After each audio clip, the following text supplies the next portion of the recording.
2nd, 2024 regular council meeting to order. And before I ask Joanne to give our prayer, I want to let anybody in the community know that's watching that their pastor, or if they feel like giving a prayer themselves, that we will allow other people to come offer the prayer before the council meeting. And so if you know, we're really glad that Joanne volunteered to, but I want to make it plain that anybody else that would like to just contact council in any way, and we would show up. Just show up. Yeah, that's a good point. But I want to make that before we had the Pledge of Allegiance and the opening prayer. So let's start with the Pledge of Allegiance. And I would stand up if I could, but I can't. I pledge allegiance to the flag of the United States of America and to the republic for which it stands, one nation, under God, indivisible, with liberty and justice for all. Now you're up, Joanne. My prayers basically consist of a few moments of silence. We have a lot to do in our city. People are trying really hard to do it. Let's get our minds where they need to be for the good of all the people in the community and what we can do to help that and ourselves. Let's have 30 seconds of silence, please.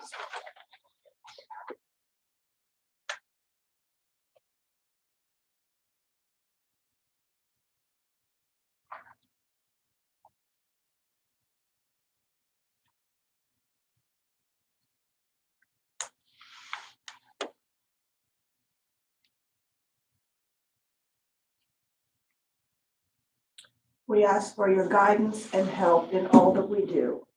Amen. Amen. Roll call. Ms. Wynn? Here. Mr. Taylor? Here. Mr. Clement? Here. Smith? Here. Ms. Sonic? Here. Mr. Booth? Here. Mr. Fox? Here.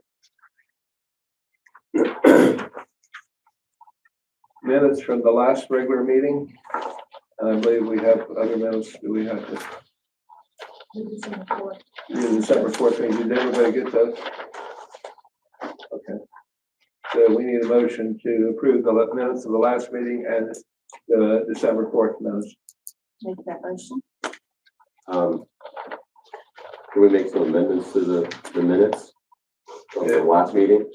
Well, if you need to make some, sure. Well, yeah, and also I have a question. Didn't we also ask for a legal opinion for the December meeting that's in question on those minutes? It was already given. I was told I that thought we were going to get an email of it. I sent it, but probably not this last time, but the meeting before I sent it. Okay. I didn't see it. So okay. And I think there needs to be some additions to the last regular meeting as well, because it wasn't videotaped after we came out of executive session. And I think it does need a note in there that Mr. Smith, the council president, threatened Mr. Rope's position if he didn't, adhere to a certain policy. that's not quite correct. I'm not done. I'm not done. And also the fact that you used profane language twice during that time frame. I think that needs to be. Depends on what your definition of profane is. I thought that the language was well suitable, but I didn't threaten him in any way other than to tell him I would not. You didn't threaten him. You threatened his position. You threatened that he would not be hired as the legal counsel for the I'll city. make a motion to hire him and we'll vote on it. So moved. Mr. President, we already have a motion for the minutes, so we have to do the minutes. Okay. Let's call the roll on the minutes. Oh, we didn't have a second? I'll second that. Taylor? With the amendments, Yes. yes. Mr. Clement? Yes. Mr. Smith? Yes. Ms. Sonic? Yes. Mr. Booth? Yes. Mr. Flowers? You. Ms. Wynn? I have a question. Did the minutes state all that was said by Mr. Rowe after, the part that was not televised? And I can't recall, I'm sorry, what the minutes said. I didn't quote anybody. Okay. Can you add the fact that Mr. Rowe did state that he would not speak to any of the council members individually? Well, that's a different motion at this point. We already have a Well, motion. she has to amend the motion on the floor to add that back. And if she That's gets a fine. second, we'll vote on that, then vote on the original motion. Are you making that amendment? I'll second it. Vote on the amendment. Hold on. And to clarify, he did say he would talk to council as a whole. Correct. He did say he would talk to council as a whole, but not individually. Which means he'll talk to us while we're in a council meeting. Correct. But the problem is that if we are working on different things, Right, I we agree. need to be able to I was just consult. clarifying the fact that Yes, as a council, the only time we are a council is when we're in a council meeting. exactly, which would be too late by then. That's right. So we're wanting to talk to him individually, so that's what I believe is what you're talking about. Well, we Yes, can exactly. also talk to him through the city manager as well as email as a whole, right? So it doesn't have to be at a council Can I meeting. point out two things that I observed on December the 4th? One of them, as Mr. Rowe was leaving the building, you said, Jonathan, have you got time for a call tomorrow? To which Jonathan said, yes, I do. Yes, The other one, when I come in here on December the 4th, which was a personal matter, had nothing to do with I'm this. just saying, I didn't get my phone call returned. I actually did I call you after that? Well, you didn't, but I've been dealing with another matter that's entirely personal that's involving you for some time, so. So, anyway, what I'm saying is, I then observed Mr. Clement on December the 4th before the meeting, discussing a council issue with Jonathan that we all weren't included in. Correct. And then when I called to just to do mundane things, like get things set up for mayor's court, and I plainly would not return my call. And I don't think we can operate that way as a city, and that's why I said I will not be voting for Mr. Rowe as law director. Now, we got the one motion on the floor about amending it to add, let's vote on that.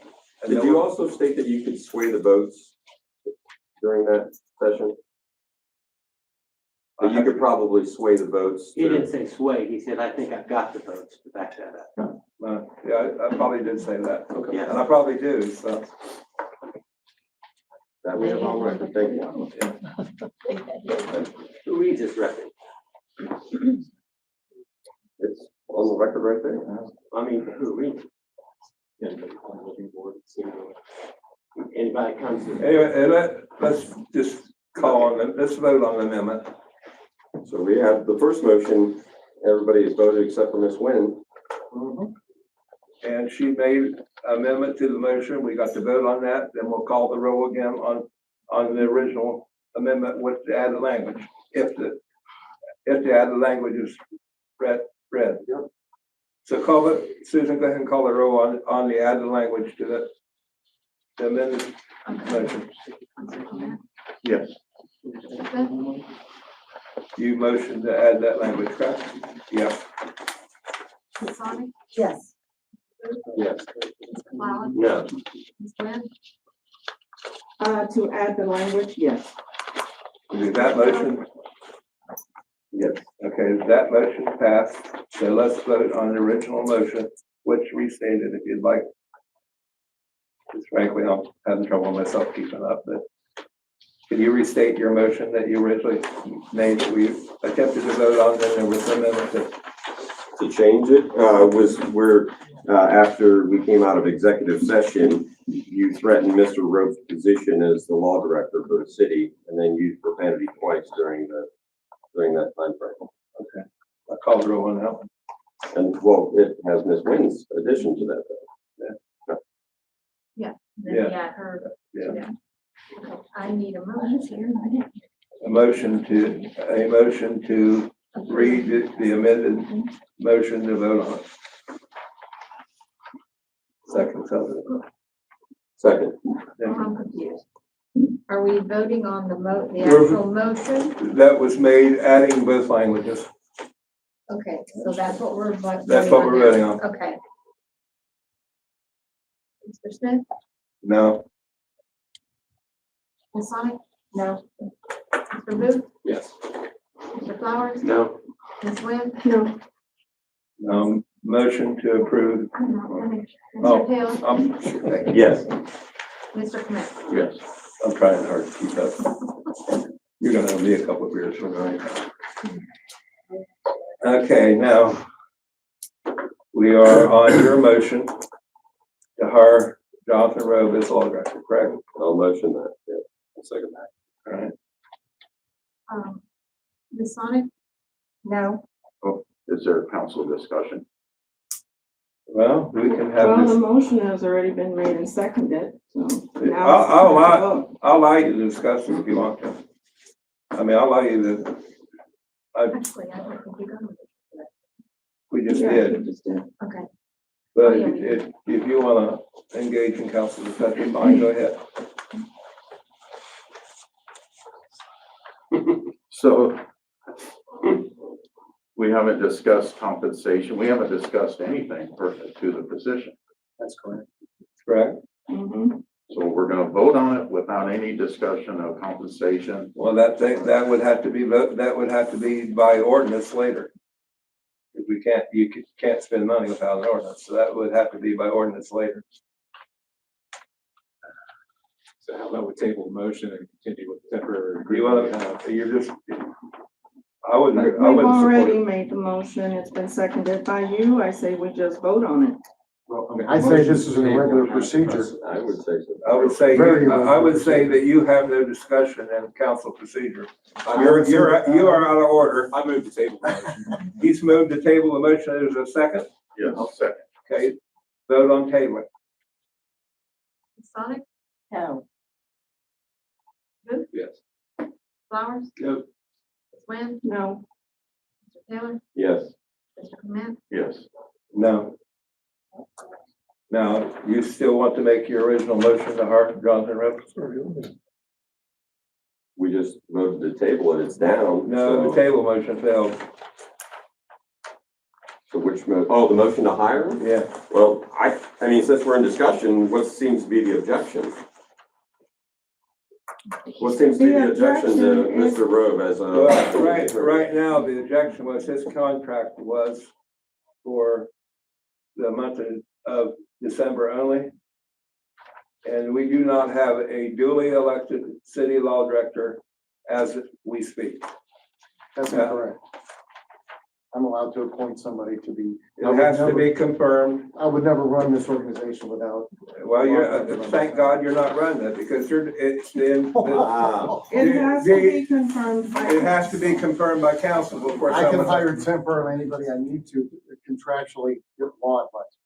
Just like. If you have an emotion, if you have an ordinance to pay that person and you don't, No. is there a motion on the floor to hire So Jonathan? is it because you're objecting to the fact that the city manager and the law director stated in a public meeting that they wanted to have the process go through the city manager for legal? Yes, I very questions? much object to have to ask the city manager permission to speak to the city attorney and. I don't recall anybody saying that the city manager, you had to ask the city manager, but there was a process Yes. that they wanted to have, so the city manager is in the loop.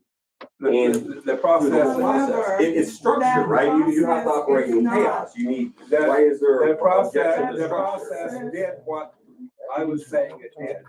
I tried numerous times to call Jonathan to ask him about all kind of things that had nothing to do with actually what council was gonna do or things like that. I couldn't get my phone call returned. And I asked him and he said he had an ethical problem on returning my phone call.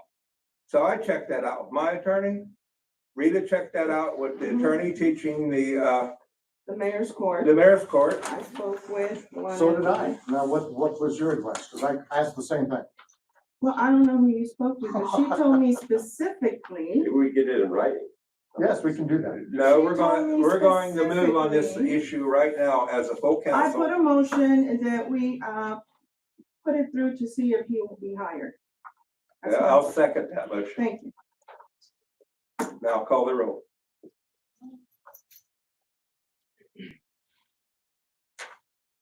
Mr. Booth, Yes. Mr. Blah, No. Ms. Flynn, No. Mr. Taylor, Yes. Mr. Clement, Yes. Mr. Smith, No.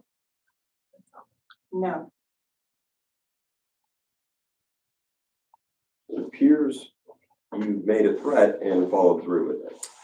It appears that I said that I would not support anybody that wouldn't talk to every individual council members without the city manager's permission. And I believe he defined council per the charter. Yeah. Well, and here's the thing, he seems to be the only one that defines it that way. Mr. Flowers spoke with the city manager of Logan, and she said the exact same thing that the woman that I spoke to during our mayor's training said, that the city attorney's job is to provide counsel to each individual council person. Then the city manager, not as a group, individually, then the city manager, and then, of course, the department heads if they needed any type of legal. Question and answer. The answer was, and he was here today at 5 o'clock. I set up hours for you to confer with him before the council meeting. It doesn't work that way because that's the way you want it to work, Mr. Conjemmy. Yes, it does. No, it No, it doesn't. doesn't. Absolutely No, it not. does not. Order. The motion has been voted on. That's right. Jonathan Rowe is no longer our city attorney, and now let's move on with city business. We could do that. All right. We got auditors report. Then there's no need for him to be here. Correct. He can sit there if he sit there, but I am not going to allow him to offer legal opinion to the city of Nelsonville. That is correct. We can continue. Let's continue. He can sit there. We're on auditor treasurer's report. Yes.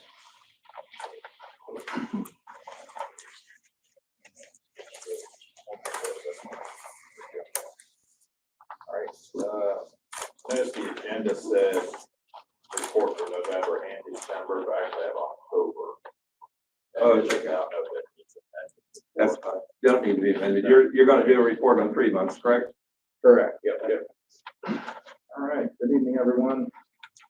I'll go ahead and go over October, November, December, my report. I'll kind of go over them quickly because December's got the end of year review on it anyways. So as of October 31st, our total balances was $7,118,211.29.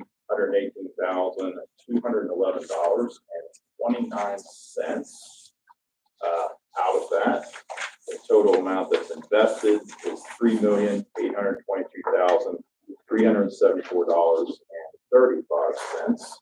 You can see the total interest year to date on investments there above it, $103,987.35. And if you turn to the last 2 pages, just a quick summary reconciliation between the bank and book balances of the city for the month of October. With that, I'll move on to November. At the end of November 30th, 2023, total funds month end was $8,386,186.89.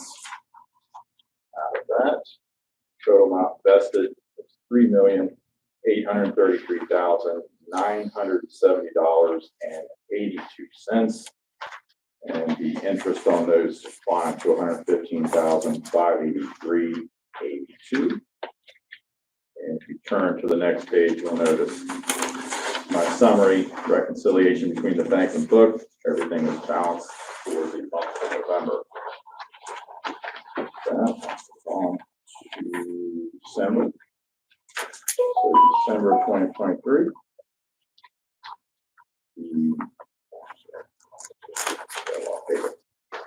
All right, total funds at month end was $6,850,078.55.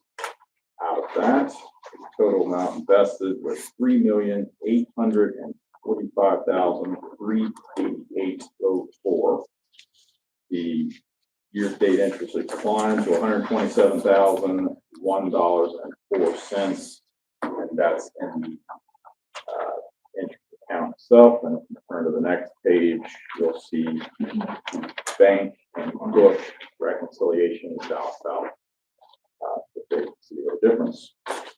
And in the last month, this, if you turn to the last page, you'll see a consolidated yearly summary of every single month, total debits, credits, interest generated on the main city spending accounts and investment. And I also added the Amerisport bank balances. I know someone asked about Amerisport. If you look in the third section, you can see total summary balances and expenses and sorts. And if you look toward the bottom, you'll see our net difference from this time last year is $140,681.46.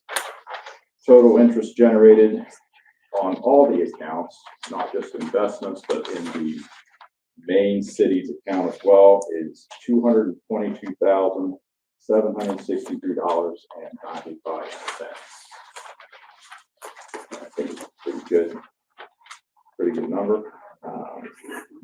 So that is what I have for client.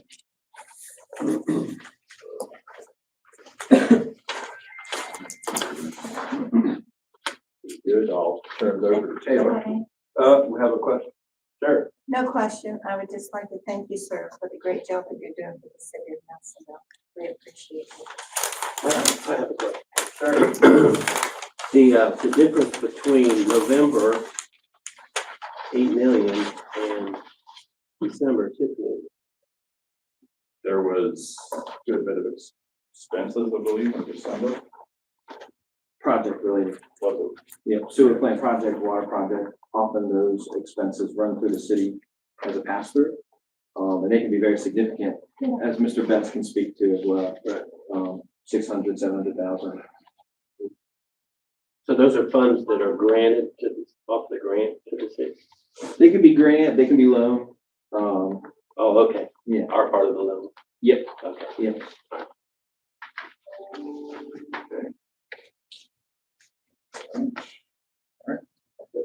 Thank you, sir. Are you? I'm gonna steal that mouse if you don't mind. Go ahead. All right. Good evening, City Council, to the residents and staff in attendance. I'm gonna follow up. Well, I'm gonna try and follow up with the auditor's report. After the treasurer's report, as mentioned, is October, November, and December 2023. There was no second meeting, November or December, for us to present to. So you've got a lot of data in front of you today in paper, as well as on the website where this report sits.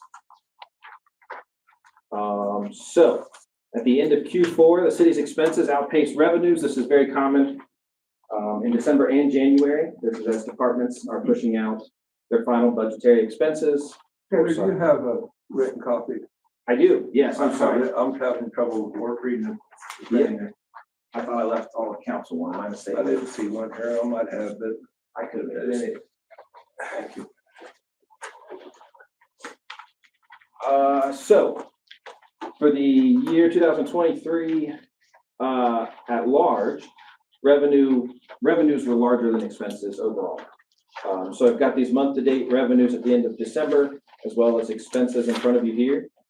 In fact, this gets to some of Mr. Flowers' questions, including water and sewer plant project expenses that were pushed out, very large expenses paid for through grant and loan pass-through funds from agencies like the OWDA and USDA. Next up is the year-to-date for revenues and expenses 2023. You can see those numbers. They're more than twice. In fact, for some years in the past, 3 times. The size of the normal city of Nelsonville operating budget. For the same reasons I just mentioned, multiple projects going on across the city, which are keeping everybody busy. Let's see here. That's just what I just told you. And major fund balances at year end. There's all funds combined, as well as the general fund, the combined street funds, the capital improvement fund at 200, just shy of 236,000, the water fund and sewer fund.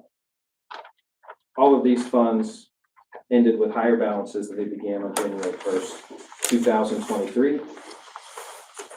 Let's see here.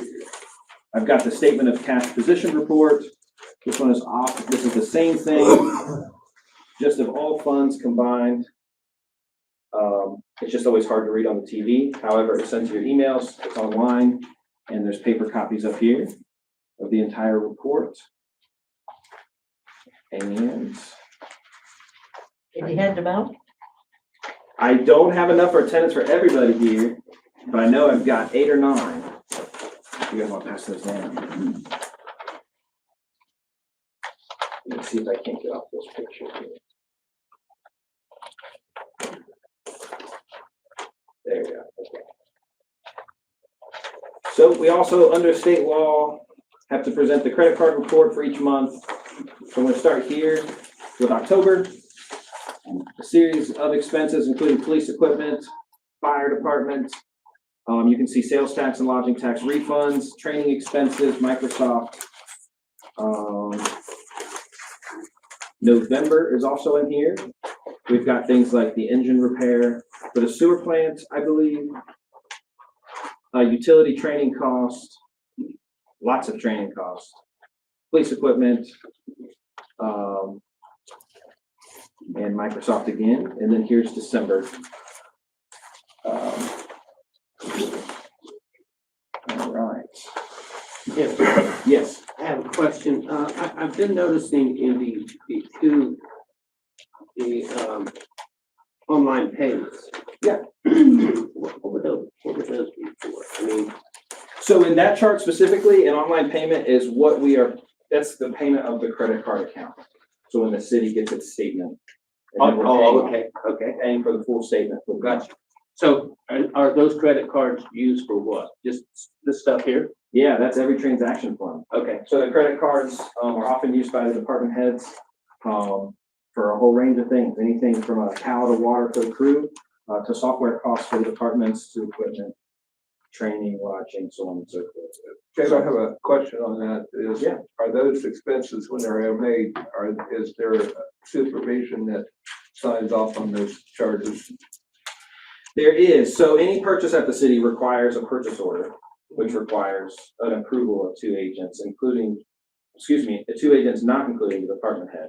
By nature of submitting it, the department head is approving it. But yes. So there's somebody actually checking the charges as they come in? So that's a more complicated question. So that is something we have to figure out. I think it's called House Bill 312. There's 2 ways of running a city credit card system. One of them involves what you're talking about, somebody who checks it. But I can provide the state law. It specifically says the finance office is not allowed to be the one to monitor. So in other words, it has to be different agencies check it. That's the way I read it the same. I read it the same way. That's why I'm bringing it up. Yes, the primary reason is the finance office doesn't supervise. And I don't want to hamstring somebody out working and don't care what it is. I need this Department Savings Hardware, or I need 10 gallons of diesel or 10 gallons of I don't want to hamstring them. On the other thing, I want to be known that somebody has checked off on buying that stuff.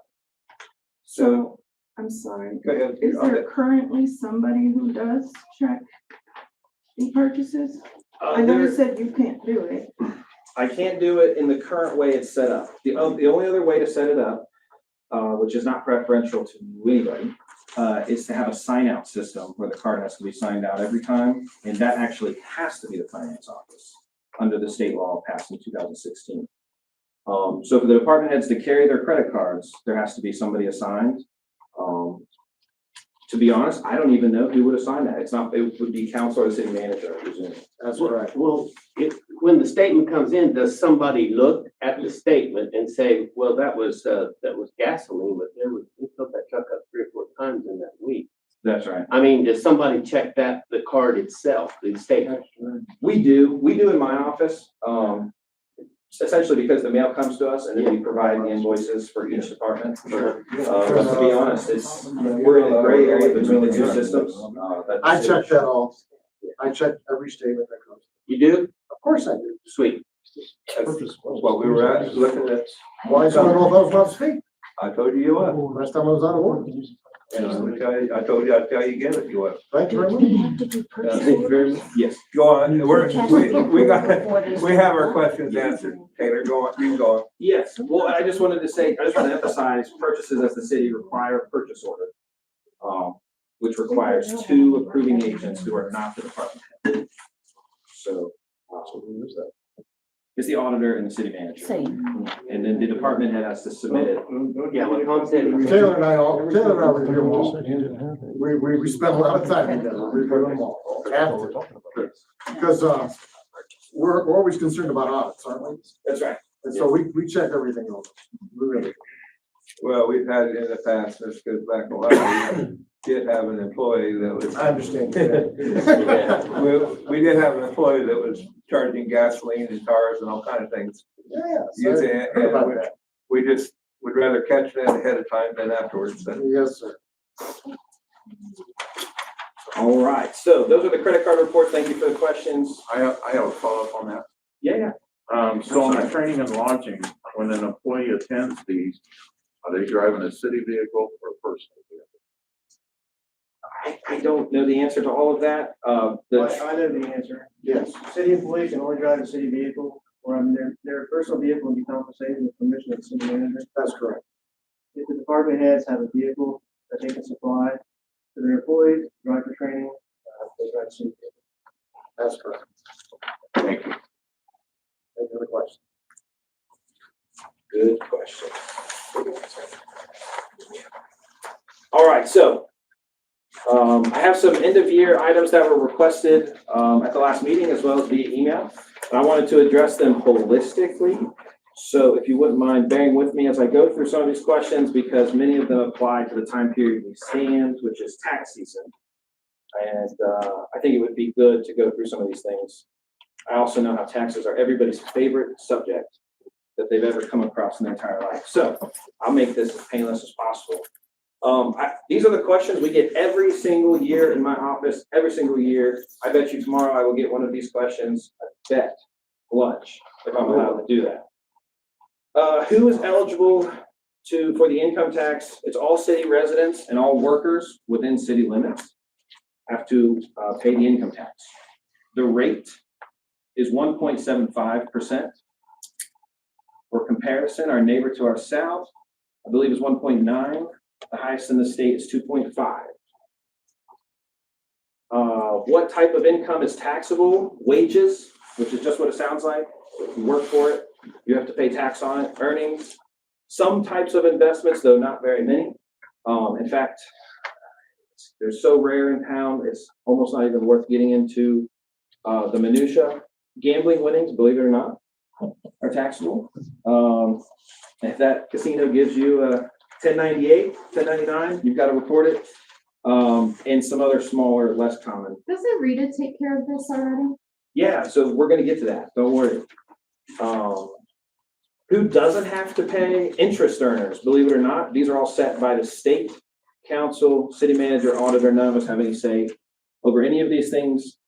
Fortunately, military pay is exempt, as well as retiree income. That includes IRAs, 401ks, pensions, Social Security, and disability. I think I included a few points down, but I missed it there. Who has to file? All residents, with some exceptions. If you have retirement, disability, or no income, the city council changed a few years ago to where you could file an exemption form, a one-page form that basically says, I am attesting that I don't have taxable income and will not any longer. And you no longer have to file if you fill that out. How does someone file? Our income tax processor is the Regional Income Tax Agency, and they offer us a number of options never available at the city, including online.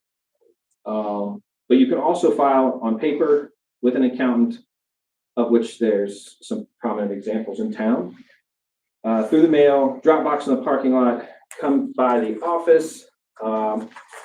We even have some folks who prefer to send a secure email, which is not the same as a regular email. And just give us a call. We're happy to help. And this last question is, if I can get the page to stay right where I want it, is what is this bill I've got? If you've got a bill about income tax, it means one thing. You told the city of Nelsonville that you owe the city money. And if the city is to follow state law, we are required to remind you 4 times throughout the year, once quarterly, that you owe that money. Fortunately, through 2023, as we were in a transition period, we waived all penalties, fees, and so on and so forth, so that people could learn and get acclimated to the new system. But some folks did receive those notices. There was no penalties for them, but I did want to make sure I mention, especially because tax forms are complicated, that you received that notice because your tax form said you owe the city money. So some of the things we were asked to talk about tonight was the Regional Income Tax Agency, or short for RITA. I'm going to try and say the full one because we now have a councilwoman with the same name. And I don't want to cause any confusion about who I'm talking about, who's collecting what. So this is a quick timeline of events, as simple as it gets. 2014 to 2018, we had income tax revenues. I'm talking about tax years, which is a year before the calendar year. We had revenues that were primarily flat. Anyone who was here in this room in 2015, 16, 17 knows that there were cuts.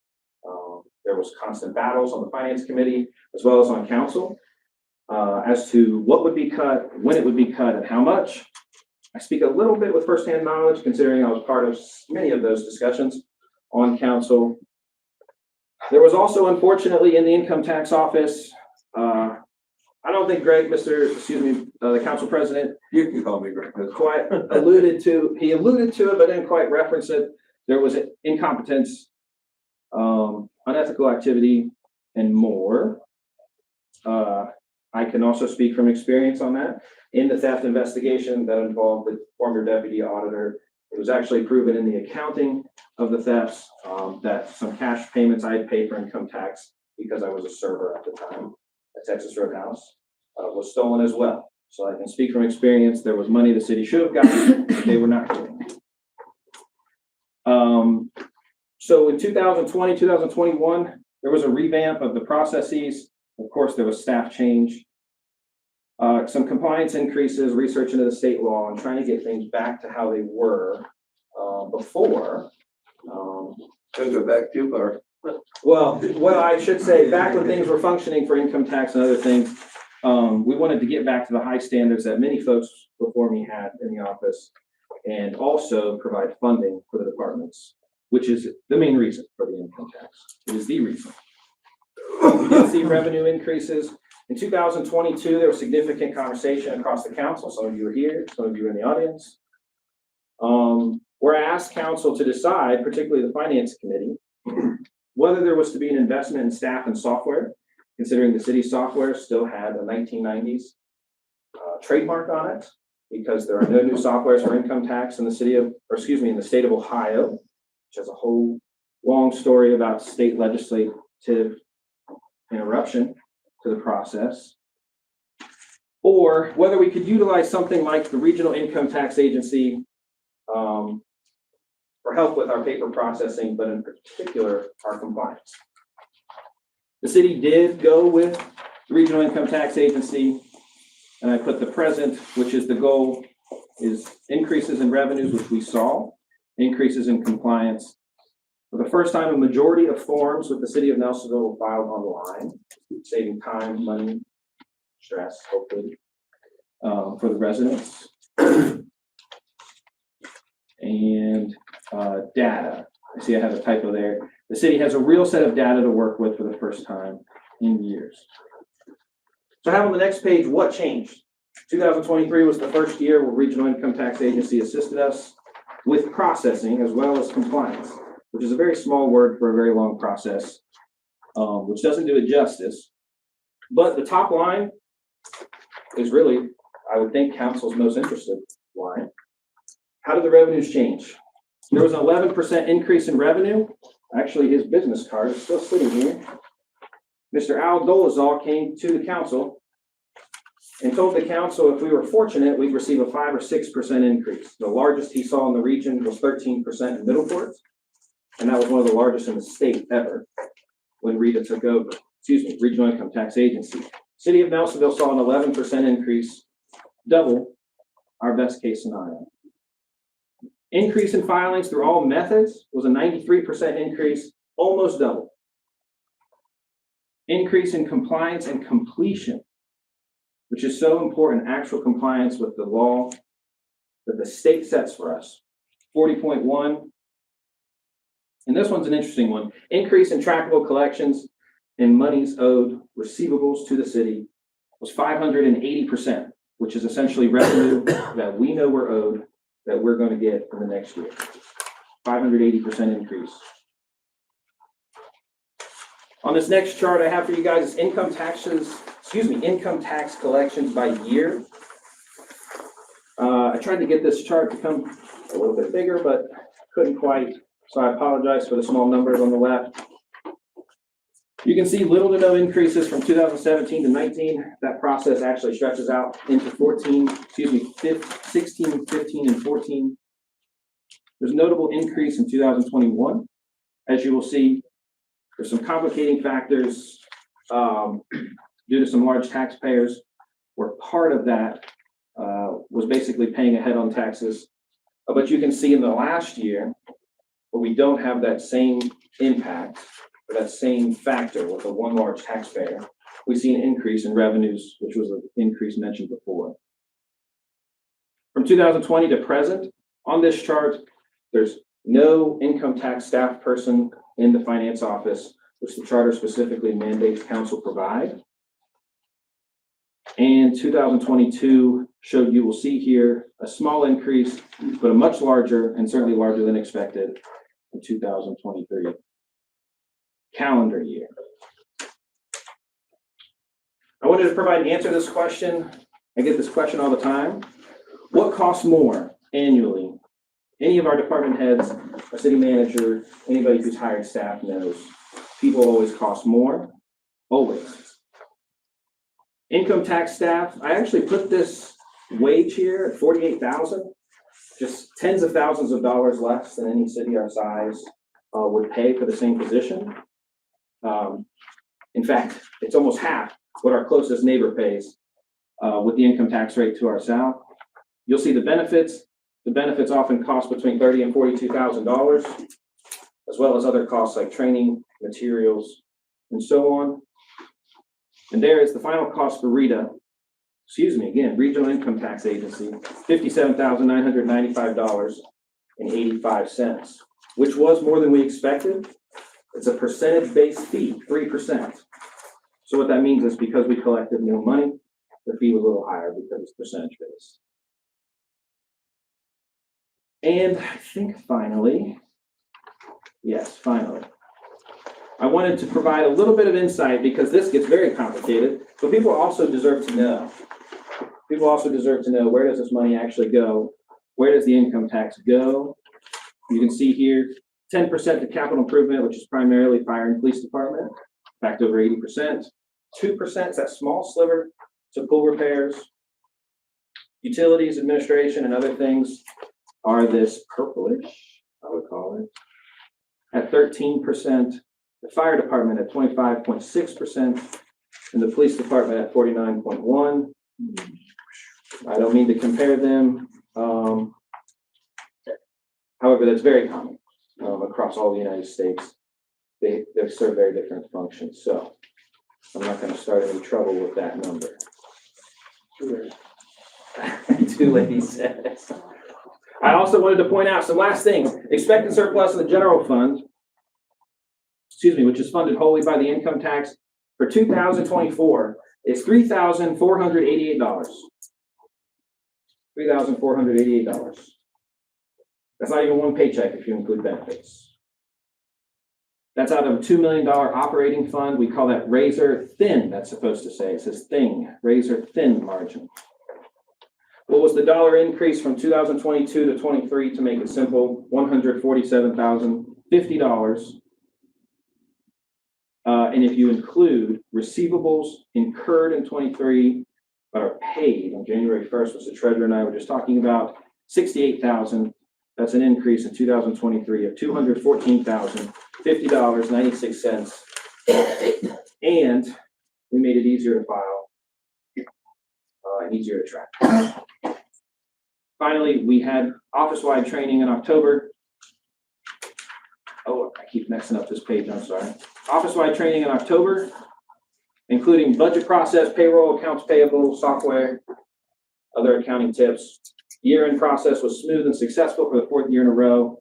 W-2s were out within a few days of the first. Most folks here probably don't have their W-2s unless they work for the city of Nelsonville because they're done and out. These reports are available online at thecityofnelsonville.com. Finally, what questions do you guys have? Any questions from the public? Was that thief ever prosecuted? Yes. Yes. What happened? The prosecution was successful. There was full restitution. It's about half of it still owed, but full restitution was ordered. Over 2 years of a jail sentence was served. And there's a special audit available online for anybody to review. Thank you to the county prosecutor's office. Thank you for the favor, sir. No problem. No problem. I'm sorry it took a while. There was a lot of data to go over. That was good. Any other questions? Fantastic improvement over last year. Thank you, guys.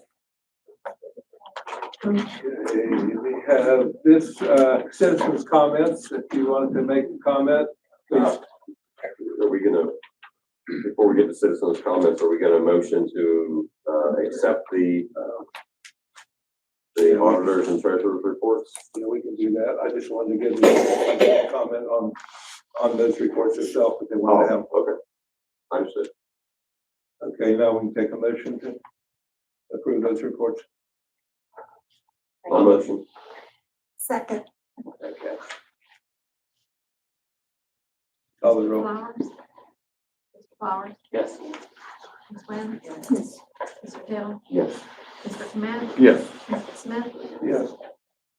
Ms. Sonic? Yes. Yes. Okay, citizens' comments. Is there anybody that wants to comment on anything? Mr. President, we skipped over the mayor's court report. Oh, do we have a mayor's court report? I didn't see one there. We don't. Can we discuss mayor's court then? Yeah, you got to discuss that. Okay. So at the last meeting, I asked for a 2023 performance report of mayor's court, and I wanted to see if that was available yet. That is available. I slipped up on that, forgot to send an email. Okay. So I can send All that right. first thing in the morning. Thank you. And what is the status of mayor's court moving forward for Well, February and March? Rita and Nancy have both been trained. I was attempting to get a lot of things settled in mayor's court by talking to Jonathan. One of the things that you brought up was about the warrants. No, we don't have a city attorney. So one of the things about that was the warrant situation. Because what I found out was that warrants were being issued by the mayor's court, and they had a pickup radius of neighboring counties. Well, mayor's court warrants have a spatial rule that they are only good served inside the municipal court limits of the city. So because I am going to shortly be resigning as council president, and we will elect new members, Rita went ahead and sent out an email saying that all mayor's court warrants shall be canceled because there was still some situations where there was a pickup radius of neighboring counties on a mayor's court warrant that's only good inside the mayor's court. And Rita will be setting mayor's court in motion, and we will have those answers. Can we, get a legal opinion of that? If you have a law director, you could. I still think we should be able to get a legal opinion of it. Yes, sir. No, So we'll get a legal opinion when we have a legally elected. Can we use a outside legal opinion? Can we, If you get 4 votes to hire an outside attorney, yes, you can. Then it has to be by ordinance. so, and didn't you say in the last meeting that you would be resigning as council president soon and already said that Rita and I Ms. believe Sonic I'm go- were picked out? I believe I'm gonna support them in the roles. And So it's I been think- decided. well, it's been decided to me how I'm going to. Now, Dan, you had a, I had a question. So, And wait a I minute, know thought in the we were past- Under council discussion. well, Yeah, that's if you citizens' want me to comment. hold off a few minutes and let the citizens, but on every issue, since I've been here, I've let the citizens comment on everything. That's not a problem, but I agree. We are currently, Okay, point of order, we are in. okay, we'll move on. So go ahead and discuss what you want to discuss. No, I'm just stating a point that like it was already decided. It was already decided that we had a new council president and vice president when you stepped down from president. You stated that in an open meeting. I stated that I'm going to support Rita and I'm going to support Nancy as vice president. And I suspect that others here on council are going to do the same thing. And, but there has to be, mayor's court was only available on mayor's court training was only available on January 11th and January 12th. I couldn't go back and do this once that ship sails. That's it, the ship sailed. You had to wait till the next year to have mayor's court training. So they went and got trained, and we will be dealing with the presidency and mayor's court and all that very shortly. I distinctly remember during the election process that there seemed to be a lot of discussion out in the public about backdoor meetings being done before you got on council, but it almost seems as if that's occurred here. It almost seems. You can have your opinion, but Well, then, I have a follow-up question. So was mayor's court training offered to all council members? I didn't receive that offer. I didn't. I think. You did? Okay. So not all. And had anybody on council said they wanted to go to mayor's court training, I would give their information to Taylor and had them sign them up for mayor's court. Well, training. under transparency, I didn't know the offer was there. That's true. We are council. Under transparency, this whole issue come up the last time you was on council, and it was decided any council member that wanted to go to mayor's court training, all they had to do was go. exactly. Well, Mr. Flowers just said he was offered. He didn't say that he asked. He said that he was offered. I didn't say offered, I think he was asked if he wanted to go. Yeah, I was asked if I wanted to go. That's exactly right. I believe that's a distinction between asking and being offered. That's your belief. No, it's not a belief, it's a distinction. But Corey, it's your discussion. Hold on, It is. let's move on now. On the thing we just had a discussion on, does anybody in the public want to? You have a question, Dan? I did. So I do remember that we had to have an attorney sitting in the mayor's court that had his certificate of mayor's court training. Which I tried to get done. So we don't have a mayor, and I don't know why Mr. Clement is so concerned about mayor's court now. I don't know. I would like to see Bob Toy and Andy's certificate of mayor's court training I would suspect that they would. I legitimately tried to answer all those questions. Dan, I'm Yeah. sorry. Yeah, go ahead. Their certificates were given to me when I was. Bob Toy and Yes. you were mayor court clerk at the time. Oh, I apologize. That was, Rick Hedges. no, it was Gary. Well, I do know that Rick Hedges, when he was prosecutor, went, because he went with him. Yeah, I went, I went with him as well. So Okay. I have concerns about that and what's the legality and fallback on something like that. I tried to get it arranged and I couldn't get it done. So I believe Mr. Troy had an attorney here on his behalf for prosecutor, right? Yeah. Just kind of like Gary Hunter had Well, Mr. Hedges. I believe that, Mr. Toy had an individual here for mayor's court. The reason for that is that Mr. Toy could not do criminal work and be the city law director. Okay, so there was Yeah. an attorney here that had a certificate? For a short while, Bill Archer. No. He didn't have a certificate. Bill Archer, I wasn't here, I wasn't on council time, but Bill Archer did serve as a prosecutor for a while. And there was a spatial ordinance passed because there is attorney general opinion that if you are a city attorney of a city, you cannot do criminal work. May I ask a question? Please? Yes.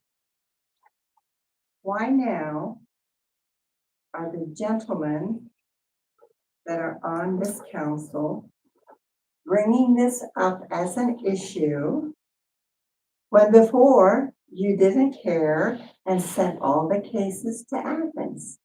So why now? I never sent any cases to Athens. And what You issue, had to have allowed it. Oh, all of our stuff was being held in mayor's court. The only things that would go to municipal court would be if it was requested by the individual or it was a conflict. Well, to answer your question, I did send an email explaining that all cases were to be sent to municipal court until the time that we had a mayor's court that was certified to serve. It was very clear in the email, so I'm not entirely sure why we're still discussing it. Well, let's go on to citizens' comments. Does any citizen want to state their name and address and make a comment? Okay, let's move on to business. Oh, just a minute. Oh. She did. Go ahead. Well, I was Yes, moving please on do. to her part, which is business. And she Oh. did Oh, business okay. and organizational comments. Linda Sheriff would like to address the council under business.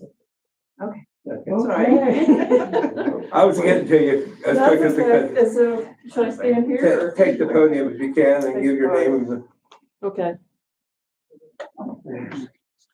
and a name in a way for the clerk to contact you if she needs to. Sure. My name is Wenda Sheard, phone number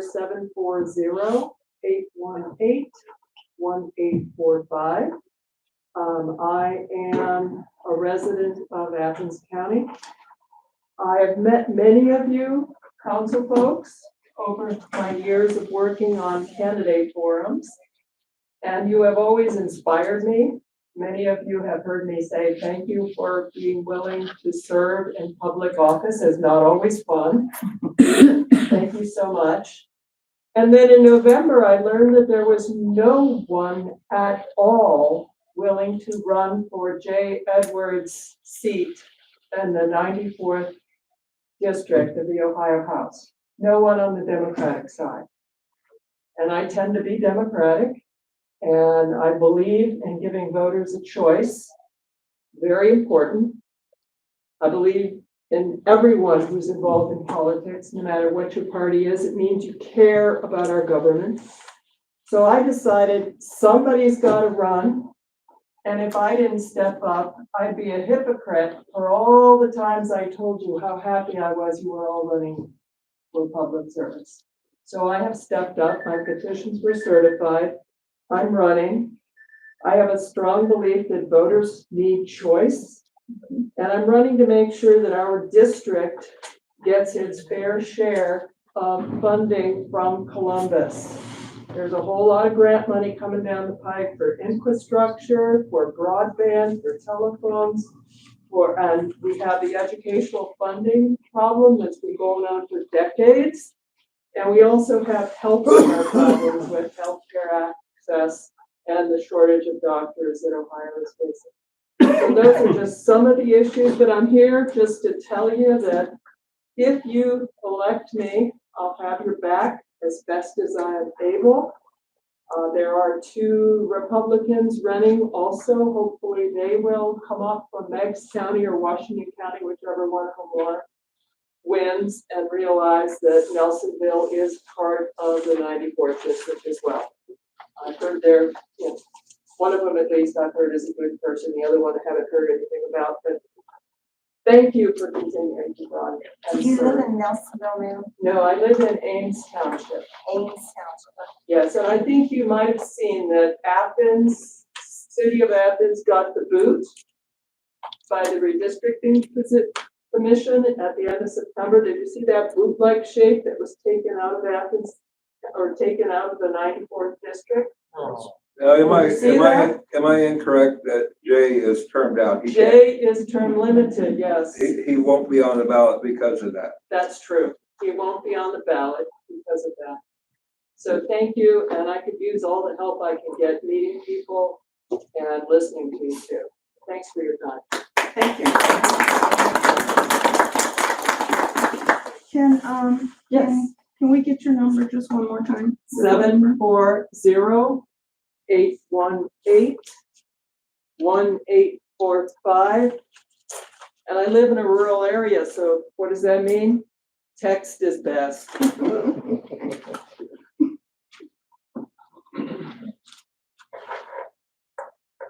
right, committee discussions. Do we have any committees in that?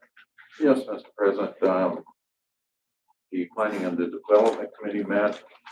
We had a lengthy, agenda. At the top of the list was updating the comprehensive plan. And Mr. Cam Jimmy brought forward a very good, start to that process. So the rest of it's been recorded and available on YouTube. Okay, anybody else have a committee meeting? Yeah, police and fire met, and we discussed, the take-home policy of vehicles for the police department. And we also, discussed the, increase in pay for the, fire chief.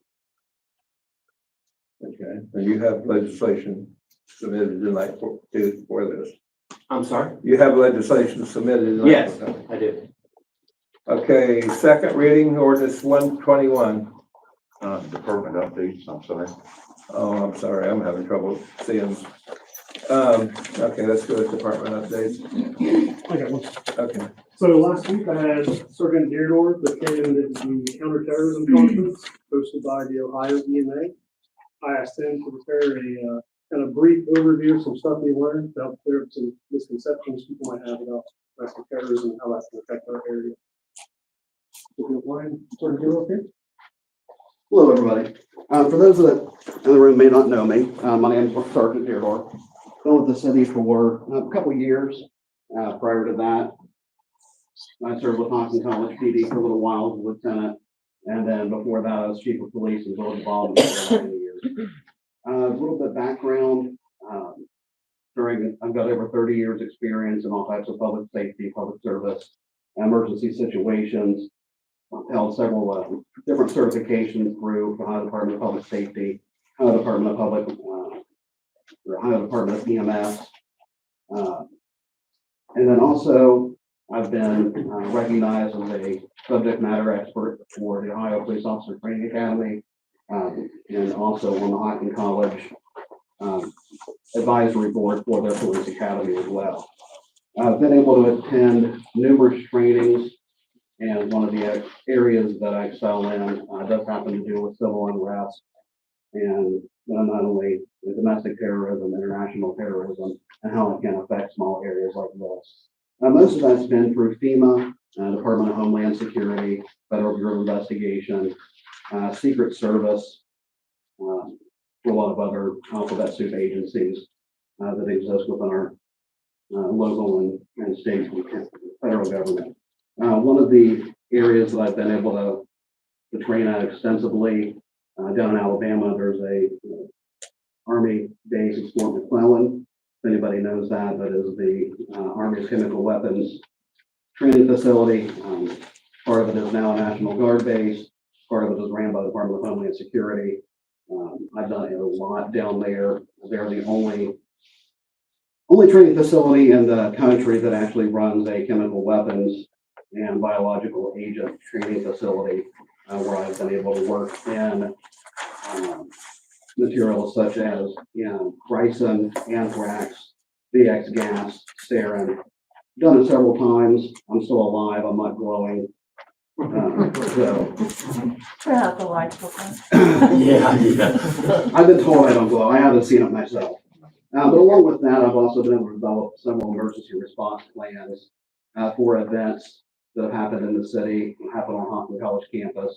A lot of the concerts that have happened at the campus, I designed their emergency response plans there.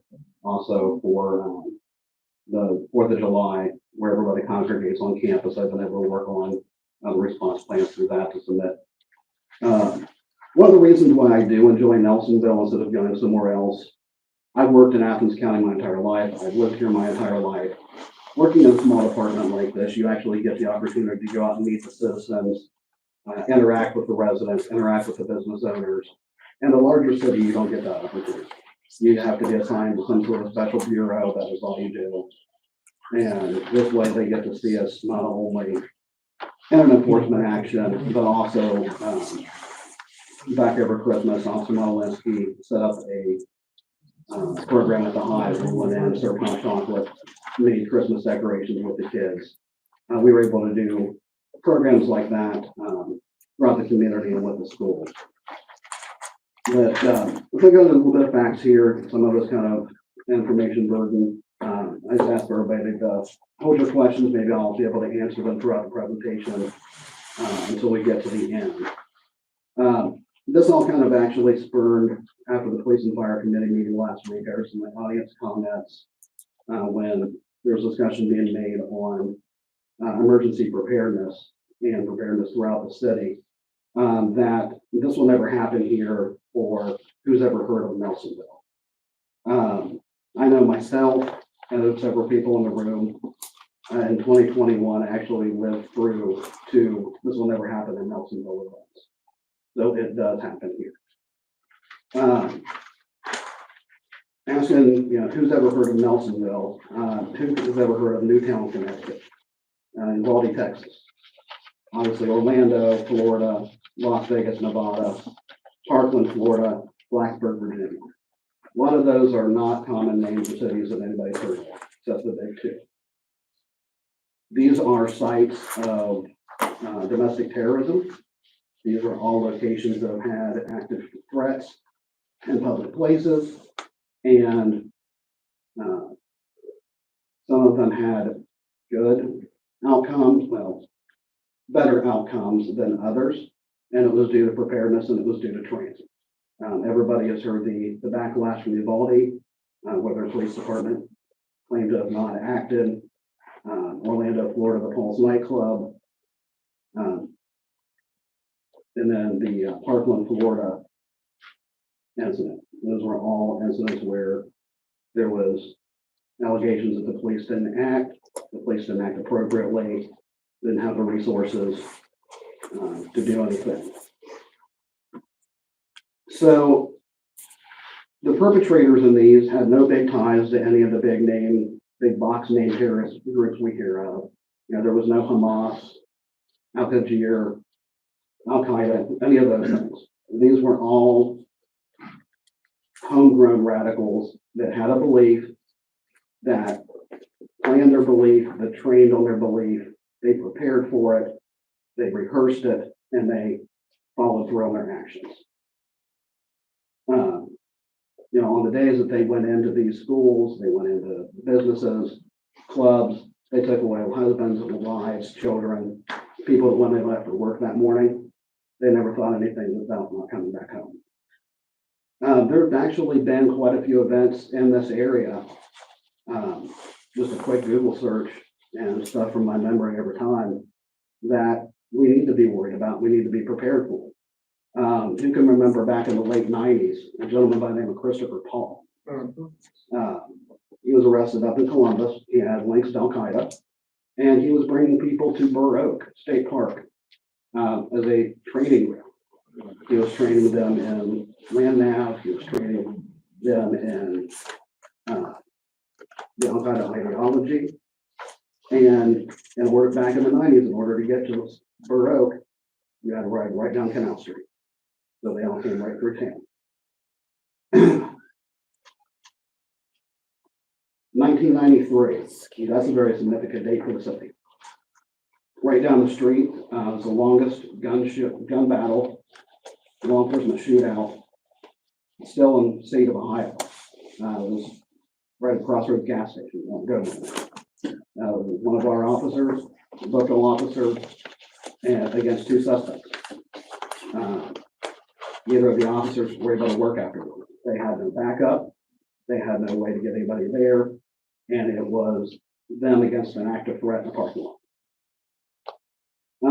2017, here, I'm sure you remember this one. I'm sorry, 2007. There was a traffic crash up on 4th Street. Gasoline leaked from a vehicle, got into the sewer system. It reached some sort of ignition point and detonated in the sewers.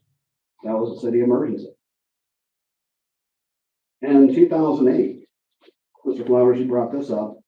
3 men crafted and detonated pipe bombs in the city. One on the roof of the Elks building, one in the mailbox at the school, and then one at Wilson's Camera Shop, which is now the High. January of 2009, this is just a hair bit out of town, but on State Route 56, some Somali nationals from Columbus, along with a Church Street resident, went out to a trailer just outside of New Marshfield. They were attempting to rob it because the drug deal gone bad. Shot the place up and ended up murdering a guy. More recently, in March of 23, there's some of you probably remember there was a shooting in a fitness center up in Columbus with a homicide. You know where the person lived? Either north or down our hall at Hawking College. Officer Jackson and I had to go over and attempt to locate him for Columbus PD. His dorm room was his last known address. And then also Halloween of 2022, on 2 separate nights, there were shots fired in the uptown area. The suspect in that was a Hawking College student that had firearms on campus, was obviously able to use there. Nelsonville and our area here is getting to be a very popular tourist destination. We've got the Hocking Hills, Wayne National Trails, Bailey's Trail Systems up and coming. And we all saw through the summer the number of people riding their 4-wheelers and dirt bikes through town, coming in off the trail systems, going to eat, to visit Rocky, patronize the businesses. Has anybody heard of the group called ELF, the Earth Liberation Front? They don't like that kind of stuff. They want nature left alone. They'll go out, booby trap trees, booby trap trails, trying to keep people away from what they would consider destroying nature. The scenic railroad, even the Rocky Boot headquarters. Rocky Boot has several government contracts, military contracts, even just a threat there, whether it's violence or economic, would have a major impact on the area. Active attacks in public spaces are unfortunately becoming more common. Radicals it doesn't matter how old they are, young, old, they're meeting on the internet. There are apps you can download on your phone that have secure and encrypted chat messages back and forth. That's how a lot of these people meet. They have different discussion boards. They'll get on there, they'll share their views, share their ideas.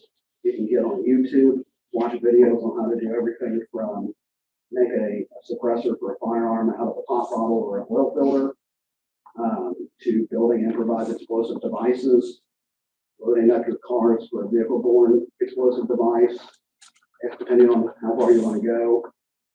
They can do their videos for anything. They've got videos on there how to take paper clips, turn a rifle into a fully automatic rifle. That's something we need to be prepared for. These open source sites are available for anybody to go to, anybody to look at, and anybody to interact with the people that are on it. These sites are made specifically to instigate violence and plan attacks on what they consider to be soft targets. There's numerous in the city. I don't want to bring that up in an open meeting like this. There's numerous sites in the city that would be considered a soft target. With this information, I just want to make sure everybody understands what the real and present threat is going on, not only with law enforcement, with fire department, with EMS. We need all the assistance we can get, and if something bad happens, we need it now. We're not able to depend as much on, so with the fire department, they can call for mutual aid. There's numerous departments around. They can send firefighters, they can send trucks, and they can still keep people in their home areas in order to attend for the next emergency. We don't have that. The sheriff's office may have 2 to 3 deputies working. Hocking College, they may not even have an officer on at all. So we're covering not only the college, the city, and the village of Brookville. And at times, depending on scheduling, there may be one person covering all 4. So, and on a good day within the city, including Chief Tolliver, and if the college has an officer on, we can have up to 4 officers covered. But it is our responsibility to make sure that we are able to respond appropriately and respond accordingly and respond quickly to the event of an emergency. Because when something big happens, the world doesn't stop. Just because there is a major crime that happens in Brookville does not mean there are still domestic disputes that are happening that need responded to. There are emergencies. There are still 911 calls that are responded to that are emergencies. And we need to be able to be prepared to be able to do that immediately, not be delayed. Does anybody have any questions or comments? Yes. Excuse me. During your presentation, just toward the end of it, you mentioned there might only be one. Did I hear that right? One officer on duty? Depending on scheduling, yes. Well, depending, is that Chief Tolliver? No, it would be, it could be any officer. If you're familiar with our scheduling and all, we do 12-hour shifts. Right.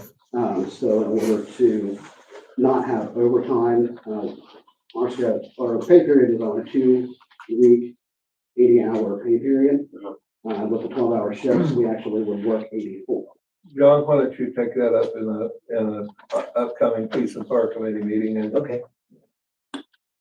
Does any citizens got any questions? I have a comment. Okay. I kind of work in the big city, and a statement you made that in a big city, officers would not be able to come in contact with the everyday person or business owners. And I'm sorry, sir, but that's incorrect. That's not how that was stated. You don't have the opportunity to interact with the Well, I beg residents to like you differ, do. sir, we did. Okay. I don't know how Columbus works. I can tell you how small town America works, and we were able to actually have a better. I've been working in Columbus since the end of October and have not met one police officer yet. So I'm just telling you what happened when I was on. Yeah, That's all I'm saying. Yeah, this is Nelsonville 2020. Pardon me for being old. Yeah, I'm old too. I get it. Okay. Any other department updates? Thank you, Sergeant Giordano. Yeah, thank you.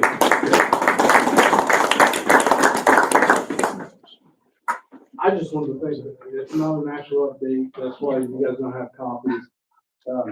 Just last weekend, we had 4 pretty good water leaks. I had Dave, Mike, and Brian on the first one, it was an 8-inch steel leak. The second one on the same day was another 8-inch steel leak. Dave, Adam, and CJ were on it. On Sunday, there was a leak on a 6-inch steel. Dave, Mike, Adam, and Paul were on that one. And then later that evening, there was another one on a 4-inch steel, and Dave, Eddie, and CJ were on that. So, I mean, those guys were been staying pretty busy, so I wanted to tell them thanks. And then with the snow removal on Thursday night, I've gotten 2 phone calls from ODOT employees talking about how good our roads were in town. We had Dave come in at 1 AM, Eddie and Mike come in at 1:30 AM, CJ come in at 5 AM, Brian at 6 AM, and Adam at 6:30 AM to make sure the streets were good for the citizens and the safety of the citizens. And then Friday evening, Delbert and Bruce were back out at 9 o'clock, so. Do all these gentlemen live in the area, sir? All these ones? Yeah, fairly. Okay, thank you. And Dave lives in Gloucester. There's nothing more visible than standing in a puddle of water when it's 22 degrees in Winslow. And you don't get more Yeah, visible the than weekend of the water leaks, it was extremely cold outside. And they were also in the hole. I think they did a really nice job, thank you. Any other department updates? We move on to second reading, ordinance number 124. An ordinance instructing the city manager to seek bids from garbage and recycling companies to establish a franchise for those services. By the way, Carter does say that we'll read the whole ordinance 2 times, so. Whereas the city of Nelsonville's trash hauling contracts are about to expire. Whereas the citizens of Nelsonville have greatly benefited in service and price by granting trash and recycling contracts for those services. Now therefore be it ordained by the council of the city of Nelsonville that the city manager is hereby instructed to issue bids for those services. This ordinance shall be effective at the earliest date provided by law, duly enacted by council on second reading, the 22nd day of January, 2024. Okay, we want to do citizen comment first, and then we'll hold council comments after that. Any citizen comments on this ordinance? Okay, council discussion on this ordinance. Mr. Jimmy, have you received any bids for this? I have not put out the bid yet. Well, he actually can't until this ordinance. Okay, I apologize. Yeah, he can't. My bad. He can't until it's gonna be 30 days after tonight, if it passes tonight, before he can do it. I mean, if 40 is required to do it. So I have a question. So by letting this set 30 days, the contract expires March 31st. We're in jeopardy of having a new one in place by March 31st. I'm fine with adding an emergency clause and I'm fine with adding an emergency clause if someone wants a motion to do that, but if there's not an emergency clause added to the ordinance, it takes 30 days to go into effect. So the emergency clause would just mean that it could go in effect. Yeah, it doesn't have to set 30 days. If it's passed as an emergency, then it goes in effect that day. So I can do a motion to add an emergency clause. That's okay. Second. I'll second it. And the emergency clause would be because the city's trash contracts are expiring, is therefore emergency to two. So motion on adding the emergency clause. Yes, who seconded this? I did. Okay, go ahead and call the roll. Ms. Nguyen? Yes. Mr. Taylor? Yes. Mr. Clement? Yes. Mr. Smith? Yes. Ms. Sonic? Yes. Mr. Booth? Yes. Mr. Flowers? Yes. Okay, motion to adopt the amended ordinance. Motion. Second. Mr. Taylor? Yes. Mr. Clement? Yes. Mr. Smith? Yes. Ms. Sonic? Yes. Mr. Booth? Yes. Mr. Flowers? Yes. Ms. Lynn? Yes. Okay, ordinance 024. Does anybody want to introduce it? I will. An ordinance authorizing the city manager to expend American Rescue Plan funds to purchase 3 vehicles for use by the city's police department and administration and declaring an emergency. Whereas the city manager pursuant to Nelsonville City Charter, section 5.0410, is the contracting officer of the city and has the power and duty to award and execute contracts and agreements on behalf of the city. Whereas the city's police department and administrative are in need of certain equipment, namely 3 vehicles. Whereas the city manager has negotiated the purchase of 3 vehicles, to wit, a service vehicle for a purchase price of $46,972, a police patrol vehicle, purchase price of $61,001.70, and a police command vehicle with purchase price of $56,768.22 from a third-party vendor. Whereas City Council has determined the city manager shall be authorized to expend funds to effect such purchase of the 3 vehicles and to enter into any necessary and proper to carry out such purpose. Whereas council has previously, by permanent 2023 appropriation, appropriated $286,000 of the city's American Rescue Plan funds for equipment needed by the city. Now therefore be it ordained by the council of the city of Nelsonville, Athens County, Ohio, as follows.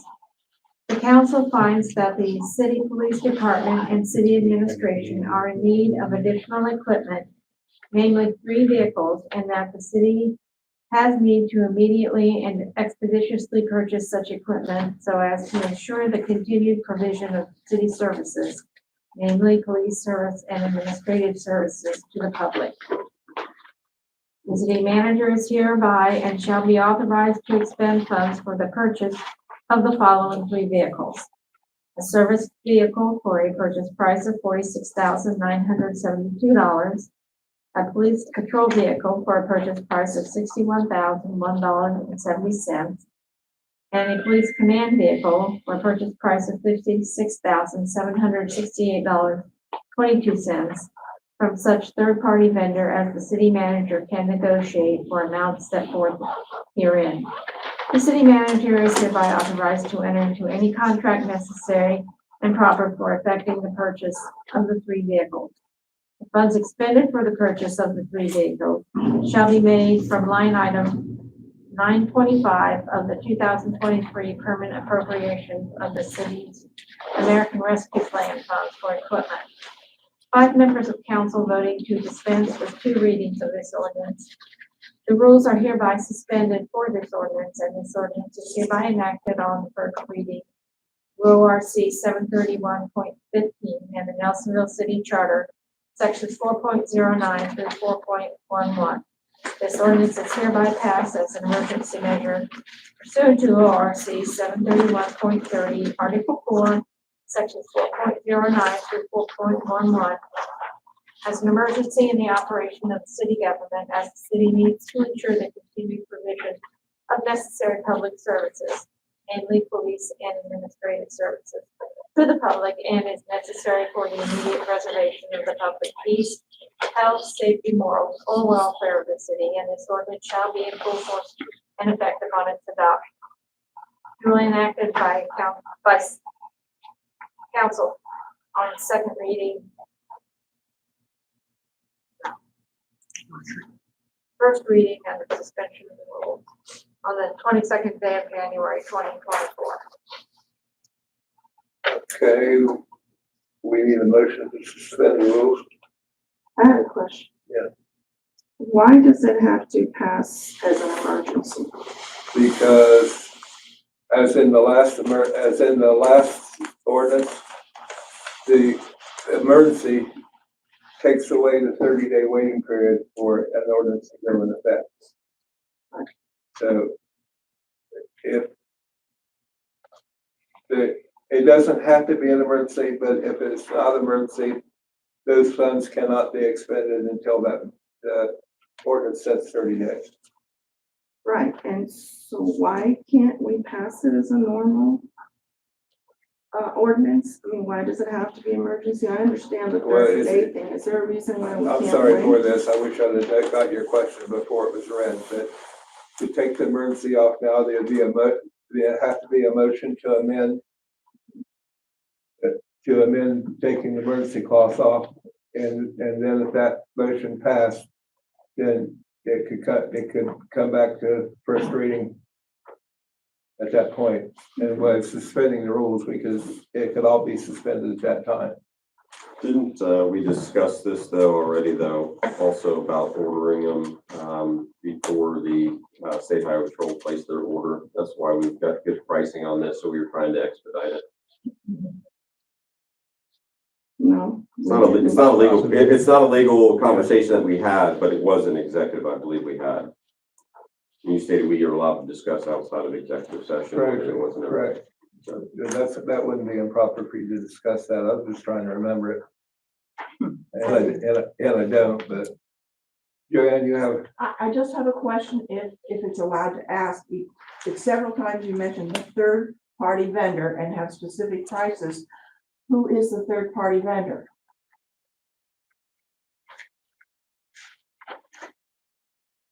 good. Jack Sweeney, it's a dealership in Cincinnati, Ohio. Thank you. Yes. This is the 21st century, and I wonder if you ever considered getting an electric police vehicle, because these things run constantly. It would do a lot for our air pollution. The maintenance costs over the life of the vehicle are minuscule compared with gasoline.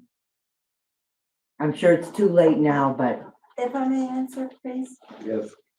Have you by any chance been watching the news and all of the frozen electric cars, they can't come any place? I'm the owner of an electric car, and I'm here tonight. Okay, all right, I just asked you a I simple think the question. point she's making, if you own a private electric car and you have to do something to make it run,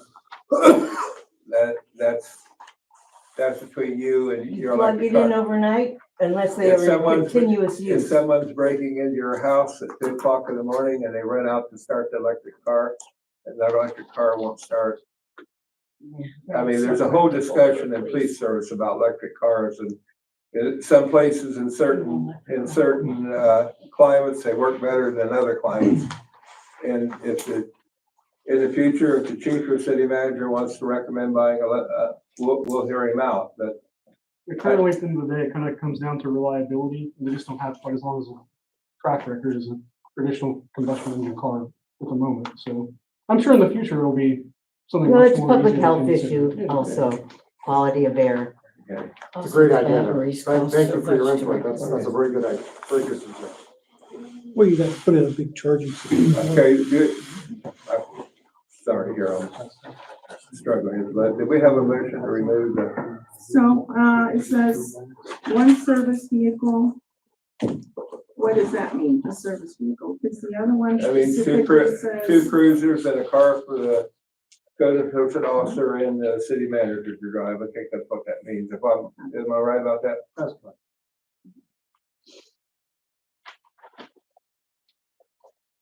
How many police cars are currently in the fleet? One thing I can answer in your emergency clause, if the vote only gets 4 votes instead of 5, then it's not passed as emergency, and it has to wait 30 days, even if the emergency clause is on the ordinance. So, does anybody want to make a motion to suspend the rules? So moved. Mr. Clement, Yes. Mr. Smith, Yes. Ms. Sonic? Yes. Mr. Booth? Yes. Mr. Flowers? Yes. Ms. Nguyen? no, I don't think it should pass on emergency. Mr. Taylor? Yes. Move to adopt. Second, Mr. Smith? Yes. Ms. Sonic? yes, Mr. Booth? Yes. Mr. Flowers? No. Ms. Nguyen? No. Taylor? Yes. Mr. Smith? Yes. I do have one question. So what is the balance remaining on the ARPA funds? After this expenditure? I think, well, that amount, We don't need it right now. Yeah. If you could get that. I'll get that amount. Thank you. The number I heard was 220. That would be for the purchase of the vehicles, and I'll get you an updated number soon. It's about $100,000 since I did my math correct.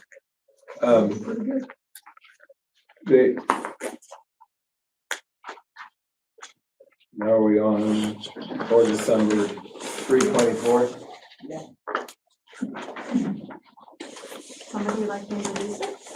I will. Thank you. An ordinance declaring city vehicles are for on-duty business use only and requiring those vehicles to be parked on city property when not in use. Whereas vehicle use, maintenance, insurance, fuel, and equipment are major factors in expenditures and appropriations of funds for the city of Nelsonville. And whereas granting employees benefits to the city council's sole authority and required by ordinance. Now therefore be it ordained by the council of the city of Nelsonville, Athens County, Ohio as follows. All city vehicles shall be used for business use only, and employees will not be issued a vehicle to drive home, excluding the police chief and the fire chief. Vehicles, when not in use for official business, shall be parked on city property, excluding parking at repair facilities to make repairs or install equipment. The police chief and the fire chief may be issued a vehicle to take to their residence for responding to emergencies or other work or scheduling needs, provided their residence is within 15 miles of the city of Nelsonville. This ordinance shall be in full force and effect at the earliest date provided by law, duly enacted by council on second reading the 12th day of February 2024. I've got a question. So this says all vehicles. So is this also including the utility director's vehicle? I Yes. believe it does. Yes. Okay.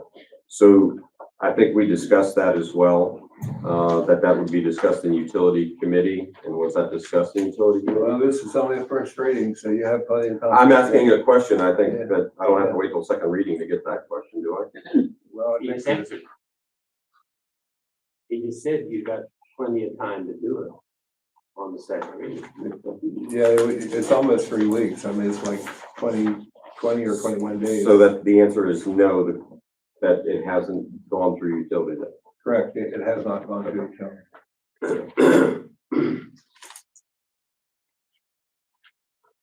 I have a question. Who wrote this ordinance? You wrote this ordinance? Yes. Well, I was contacted by Johnny and I wrote it for Johnny because I couldn't contact the city attorney to have it written.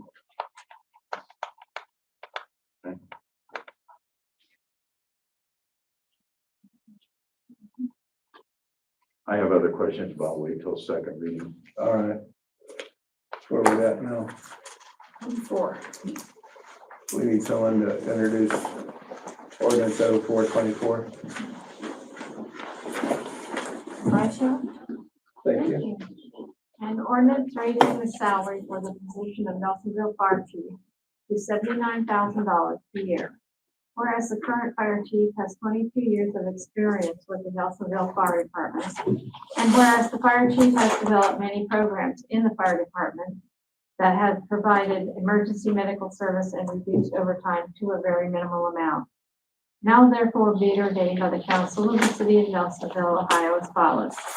The salary for the position of Nelsonville Fire Chief shall be raised to $79,000 per year. This ordinance shall be effective at the earliest date provided by law, duly enacted by council on second reading the 12th day of February 2024. Excuse me. Unless that has been changed, the parentheses says only 70,000. I know, that was a typo. Okay, So no problem. That was me. she read it correctly. Okay. Any public comment on this ordinance?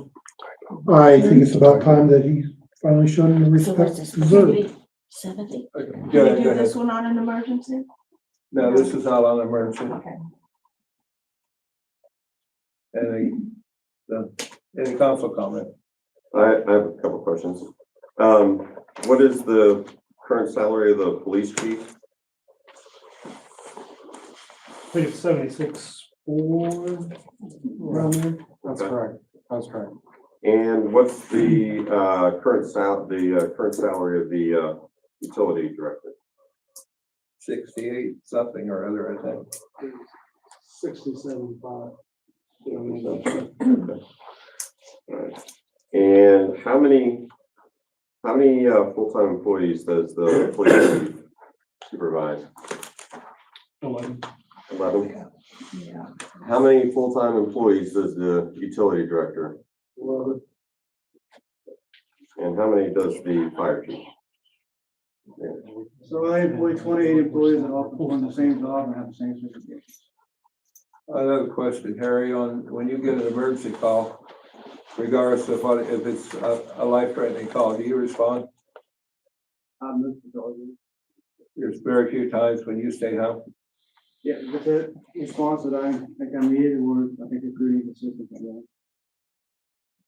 And how many years have you worked for the city? 22. And you have numerous certifications and things involving the fire department. Very excited.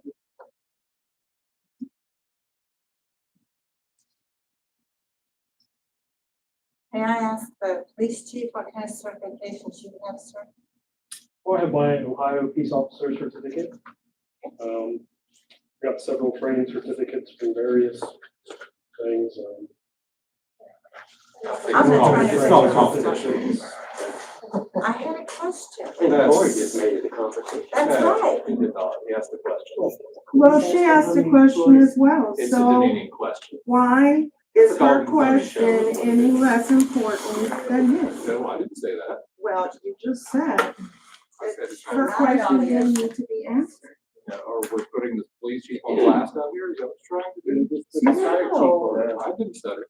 I didn't hear you. I said you're putting the police chief on blast and asking him. leading Just, I think questions. I was trying to make a point that we have a fire chief that has a whole lot of, I respect that, but. a whole lot of As he experience. usually does. And I'm not blasting Devin at all because of his number of years. Yeah, it's just a matter, we are trying to come up with some kind of equity where someone that's been here. Has this been through the finance committee? Yes, it has. When? I'm sorry. I'm sorry, that was. No, it hasn't, and this is on first reading, and it still has 20 days or 21 days to go through finance before it's adopted and read. Will it be taken up by finance? I'm the chairman. I don't know. I will work on that. Well, I don't know because I got some real health concerns. You'll hear about them a little bit. So if I could name somebody else in my place, and yes, it will be taken up in the finance committee.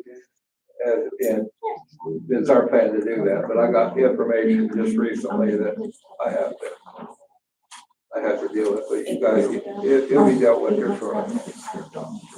So I have a follow-up question. So how was the number 79,000 arrived at, which is? I think I'm gonna blame Joanne for that. No, I said 85. Oh. I did. Yeah. Is 79 right? 79 even.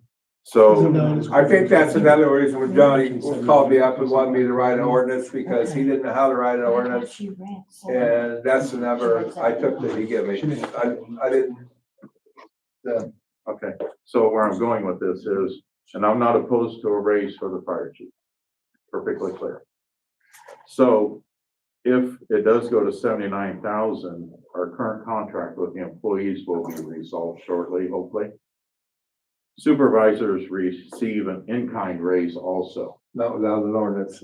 Correct. Man, each one, yeah. Correct. So when that happens, the fire chief position will be paid more than the city manager. Do we have a plan to address that issue? Well, usually when we do that, in-kind, you call it the in-kind ordinance, we include anybody, including the council clerk that they get the same percentage raise. So I don't think he would be making more than the city manager. Correct, because the city manager is under contract. We, in that in-kind ordinance you're talking about, you would either decide to raise the city manager's pay or not raise the city manager's pay. I've never been here when the city manager's pay was not raised as part of that. I just want clarification on that. But again, I'm gonna try to get people to hold hearings on that and work it out, but I have to deal with it here in a few minutes. Okay, thank you. Where are we at now? Ordinance 524, does anybody wish to introduce it? I'll introduce it. Okay. An ordinance approving change order 4 for Nelsonville Water System Improvement Phase 2 project contract and declaring an emergency. Whereas the city of Nelsonville has entered into a contract for the Nelsonville Water System Improvement Phase 2. That's on my daughter's basketball game. Thank you. That's very classic. Oh, my. Let's have the order and read the ordinance. Go ahead, Susan. Whereas a change to the general contract is recommended in order to complete the contract. Whereas this will be change order 4 for this project. Whereas the purpose of this change order is to add a cut in V and valve on a previously installed line, to place 90 cubic yards of concrete in road trench patches in selected areas, and to add a flush hydrant on Coker Lane.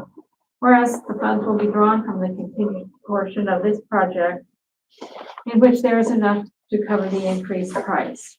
Whereas the change will increase the contract price by $46,102.05 and is summarized as attached in Exhibit 1. Now therefore be ordained by the Council of the City of Nelsonville, Athens County, Ohio as follows. The City of Nelsonville hereby approves change order 4 for the Nelsonville Water System Improvement Phase 2 project contract as described in Exhibit 1, attached hereto and incorporated into this ordinance as if fully rewritten within. The contract price will be increased by a sum of $46,102.50. The change is necessary to add the cut in T on the 8-inch line, place 90 cubic yards of concrete to patch the trenches in select areas, and to add a flush hydrant on Coker Lane. The city manager shall have the authority to enter into, accept, and or authorize the contract change order 4 for Nelsonville Water System Improvements Phase 2 project contract as shown in Exhibit 1. This ordinance is being passed as an emergency measure pursuant to ORC 731.30, Article 4, Section 4.09 through 4.11, as an emergency in the operation of the city government and is necessary for the immediate preservation of the public peace, health, safety, morals, or welfare of the city, and this ordinance shall be in full force and effect upon its adoption. It will be enacted by council on first reading under suspension of the rules the 22nd day of January 2024. Need a motion to suspend the rules? Mr. President, would you like an explanation from Mr. Betts while he's here? Well, if we need it for the suspension part, I guess, but I'm talking about the ordinance. when we go to adoption, do you want to wait to adoption or you want to? I'm at the pleasure of the council. You want? Well, I recall the last time that, the ordinance was brought, through emergency, that you asked Mr. Betts to, in future, bring them early enough for them to go through committee rather than everything being passed as an emergency. And he said he would. That is true. Go ahead, Mr. Betts. Yes, and,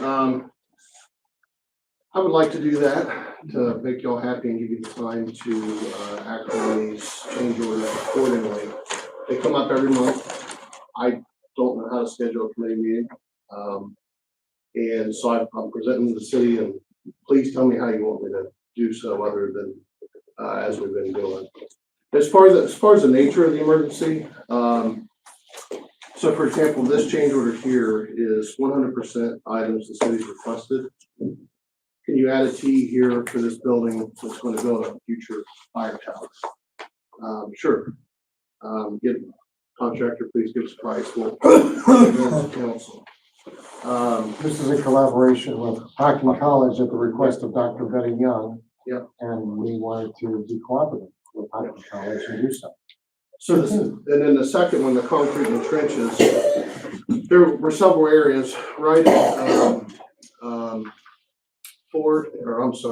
Franklin and Madison and Court Street at Short, where there's a lot of traffic. Normally we have gravel in the trenches. The contractor, maintains those, but the amount of traffic was so bad there, the gravel's continuously coming out, there's potholes. City asked, can you get us a price to put concrete in there to get us through the winter? We'll leave that and we'll pave over it. So we don't actually, pay for the CDF, material that was gonna go under that. That needed to be done quickly. And that has been done in all transparency. Can I add something, Michael? Yeah. The reason for doing that was so when the plows came through, it was level and the plows weren't dropping down in the trenches and hitting, tearing up more asphalt, tearing up the trucks, tearing up the snow plows. Yep, thank you. And then finally on that one, the 2-inch flush hydrant, that was the city, asked that we add that up at the top of, Coker Street. And, so I asked the contractor for a price to do that. If you want to go through, additional readings, committee meetings, that kind of stuff, that's fine. And then some, My concern wasn't so much things that we had asked for when I brought that up to you at the last meeting. My concern was that there was contractors presenting change orders that wasn't asked for, that they were actually being requested to be additionally compensated for something that come up during the program. And I did ask you, I said, it appears to the public that we're not checking to see if the change orders were actually needed and if the change orders were actually priced well. And if it's things we requested, I personally don't have a problem going with emergency and suspension of the rules. If it's things that we requested that they do extra. Now, if they're doing something extra and they submit a bill, they say we want paid for this, that's a completely different story that needs to be discussed at length, so. And I think They Mr. don't Kinjemi has done a fine job of doing that since he's been here. He's been reviewing those orders. He saved us some money on some of those projects as well since he's been here. So I think he's been doing his job in terms of reviewing. They don't add anything about me. Well, the main concern is it's gonna save us a lot of money because the contractor's already in place. And, it was a request from Dr. Young because she wanted to add this item for her programs. And she was elated that, we had some forecasting to be able to do this. Right place, right time, right contractor, that'll save us a lot of money doing it now than going back in there later. So, it was, When is Sinead? we talked about it about a month ago. When you use the term, the city asked us, who are you speaking of? Mr. Kinjemi or? and Jason, the folks that are involved in day-to-day operations. Okay. I think even down to the staff get involved, with the flush hydrant.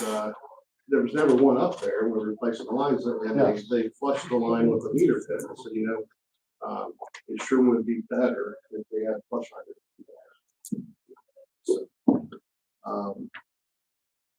Everything that we requested as a price from the contractor.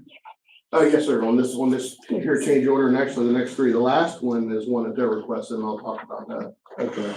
And like I said, I want to do whatever you all want me to do across. Since we're doing them one at a time, can we go ahead and do them one at a time? Then we get to the last one that evidently we didn't request that they did, but you can go ahead and speak to it.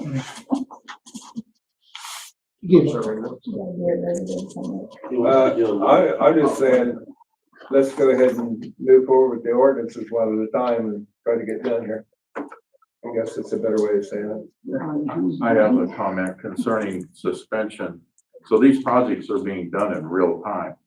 If we set and hold back and let an ordinance set for 30 days, the show will stop, correct?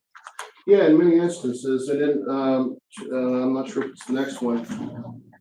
price increases happen almost monthly on some things. The one for the grinder for the section across the road here, contractor literally called me today and asked if that's approved. I said, well, I can tell you in the morning because I went to council tonight. And he said this week it's going to go up 5% on materials. So there's real impacts to Yeah. So let's move forward with the reading of the first one here. Motion to suspend. Okay. I'll second Call the roll on suspension. Yes.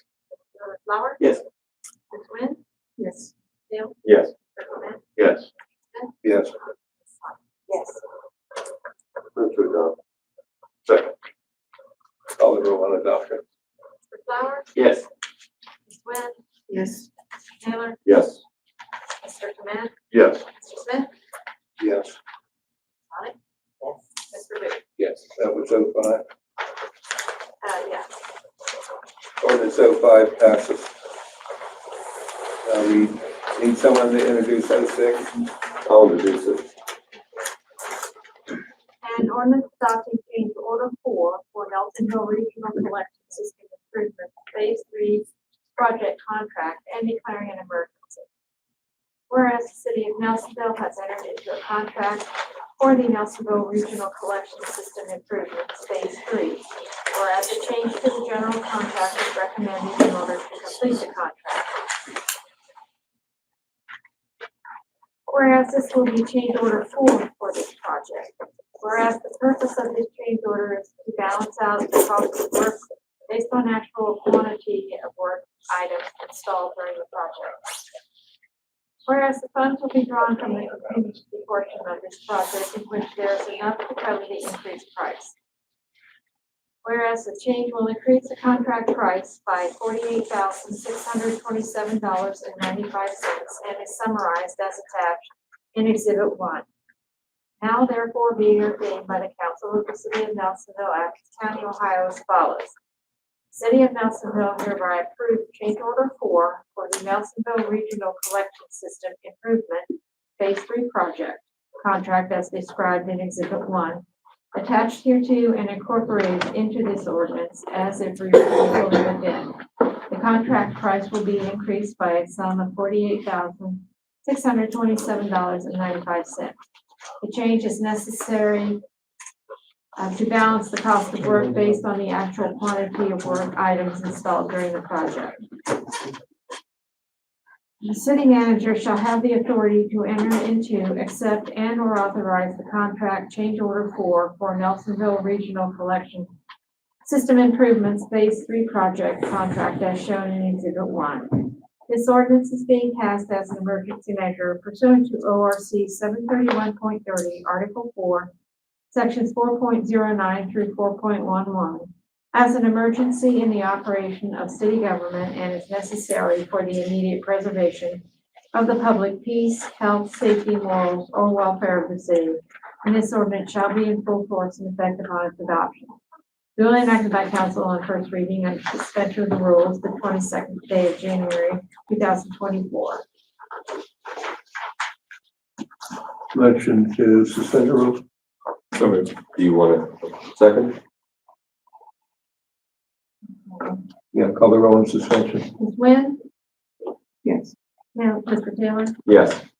Mr. Clement? Yes. Mr. Smith? Yes. Ms. Sonic? Yes. Mr. Booth? Yes. Mr. Flowers? Yes. Motion to adopt. So moved. Second. Mr. Taylor? Yes. Mr. Clement? Yes. Mr. Smith? Yes. Ms. Sonic? Yes. Mr. Booth? Yes. Mr. Flowers? Yes. Ms. Nguyen? Yes.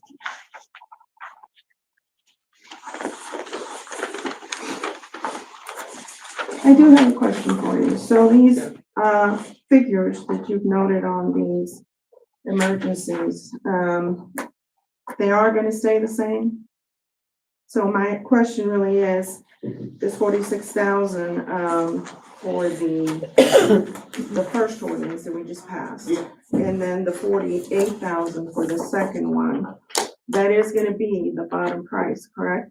Yes, barring any other changes, I will caveat the first one, the concrete's based on 90 cubic yards. So if we decide we want to add more, on a yardage basis, now that there's an item in there, we could do that. I don't know that we have any intentions of doing that though.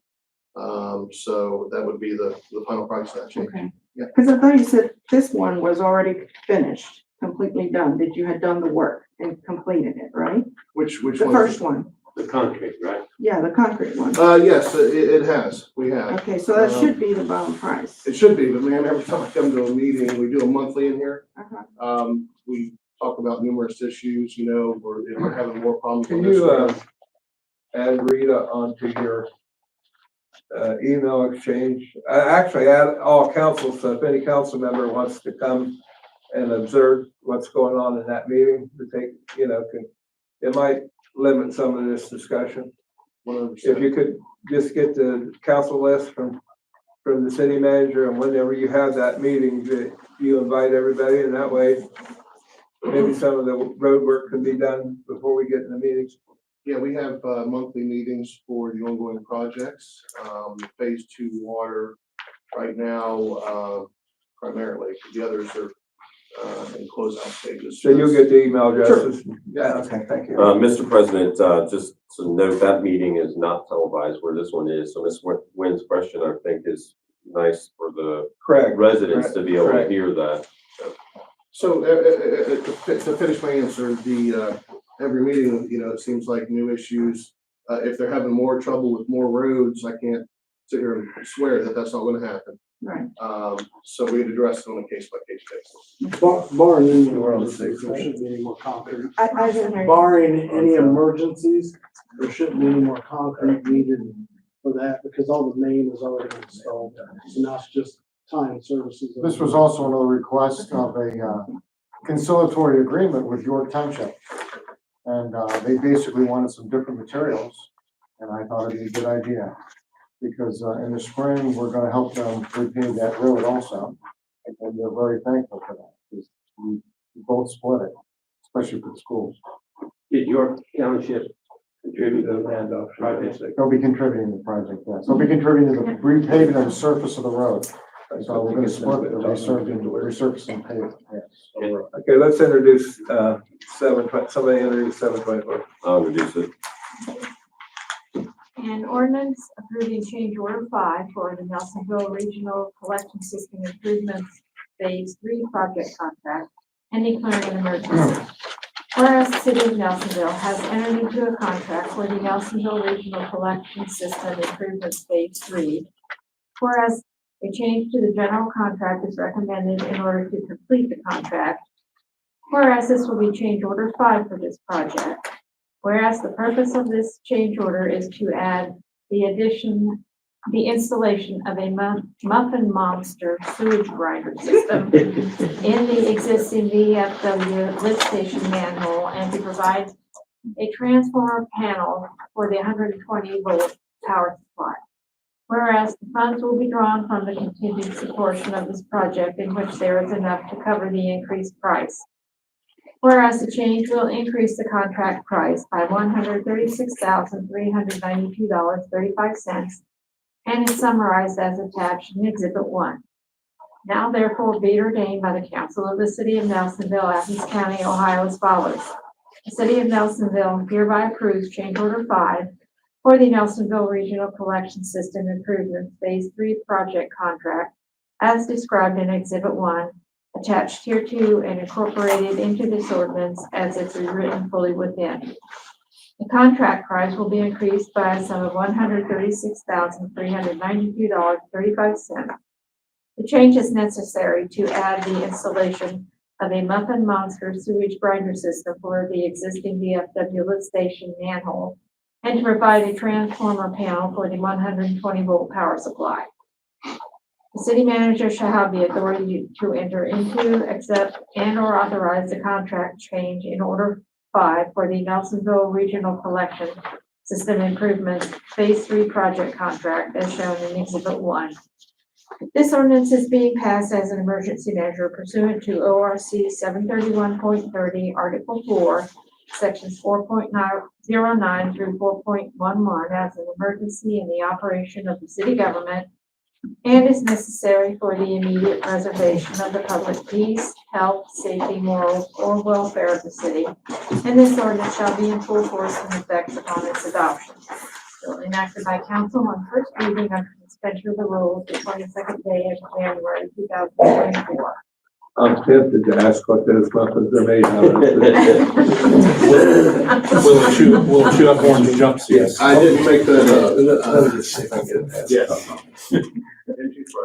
We need a motion to suspend. So moved. Second.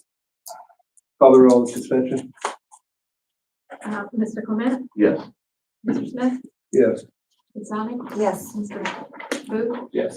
Mr. Flower? Yes. Ms. Nguyen? Yes. Mr. Taylor? Yes. Okay, we need a motion to adopt. So moved. Second. Call the roll on adoption? Mr. Smith? Yes. Ms. Sonic? Yes. Mr. Booth? Yes. Mr. Flower? Yes. Ms. Nguyen? Yes. Mr. Taylor? Yes. Mr. Clement? Yes. So we're not gonna have any discussion on any of those? I do have a question.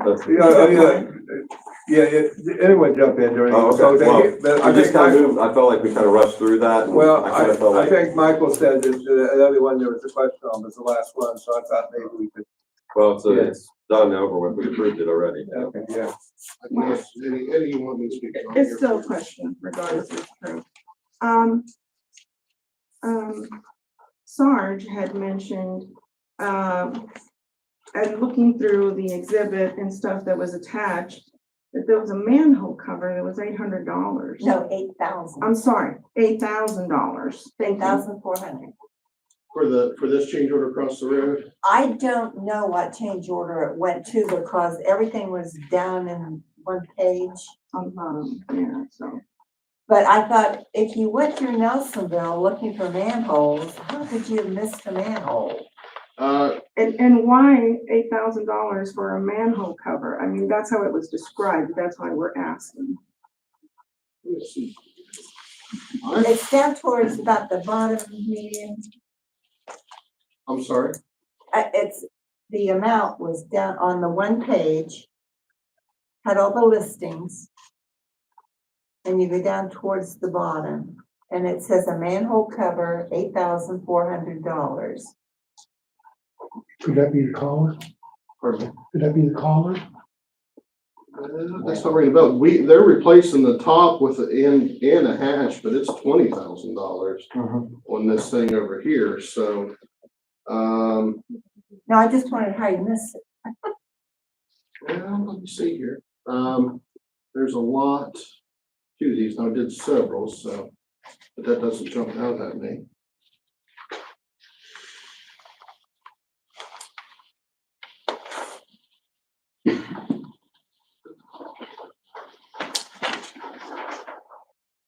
And so while you're looking, can I ask you one other question? Sure.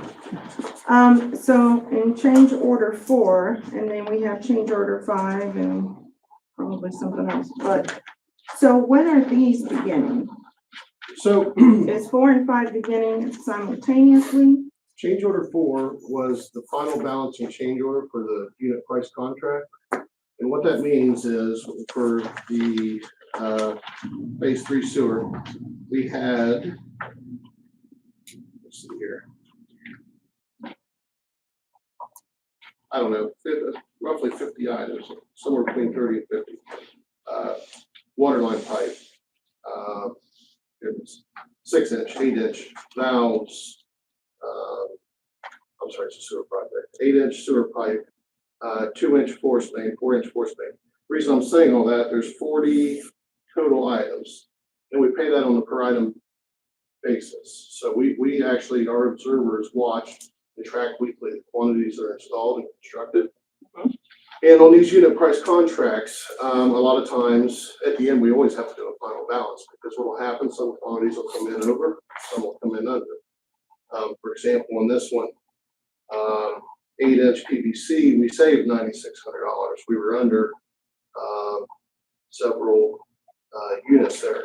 However, we spent more on the 8-inch HDPE pipe. It was $11,750 over. Right down the items, there were $6,400 saved on sewer laterals. We had to put in an extra one manhole at $8,400. Okay, that's it. Yeah, there you go. Yeah. That's it. So that was the bid price, at the time of bid, for that item. Okay, but how was that manhole missed? Well, it wasn't missed. It was, something we added. So on, let's see, what's the street that goes across Monroe Street? Where we crossed Canal, we replaced the existing sewer. And there was a manhole at Fayette, and there was a manhole at Myers, and we replaced that run. That was another thing the city requested. It said that length of that pipe without a manhole is excessive. Can we go ahead and set a new one on the other side of Canal to split that difference? For what we have on our jet truck, on the back truck, where we can jet sewers out, there's not enough hose to go from Fayette to Myers. So we put one in the middle so it can always be cleaned up. So it's on Fayette Street?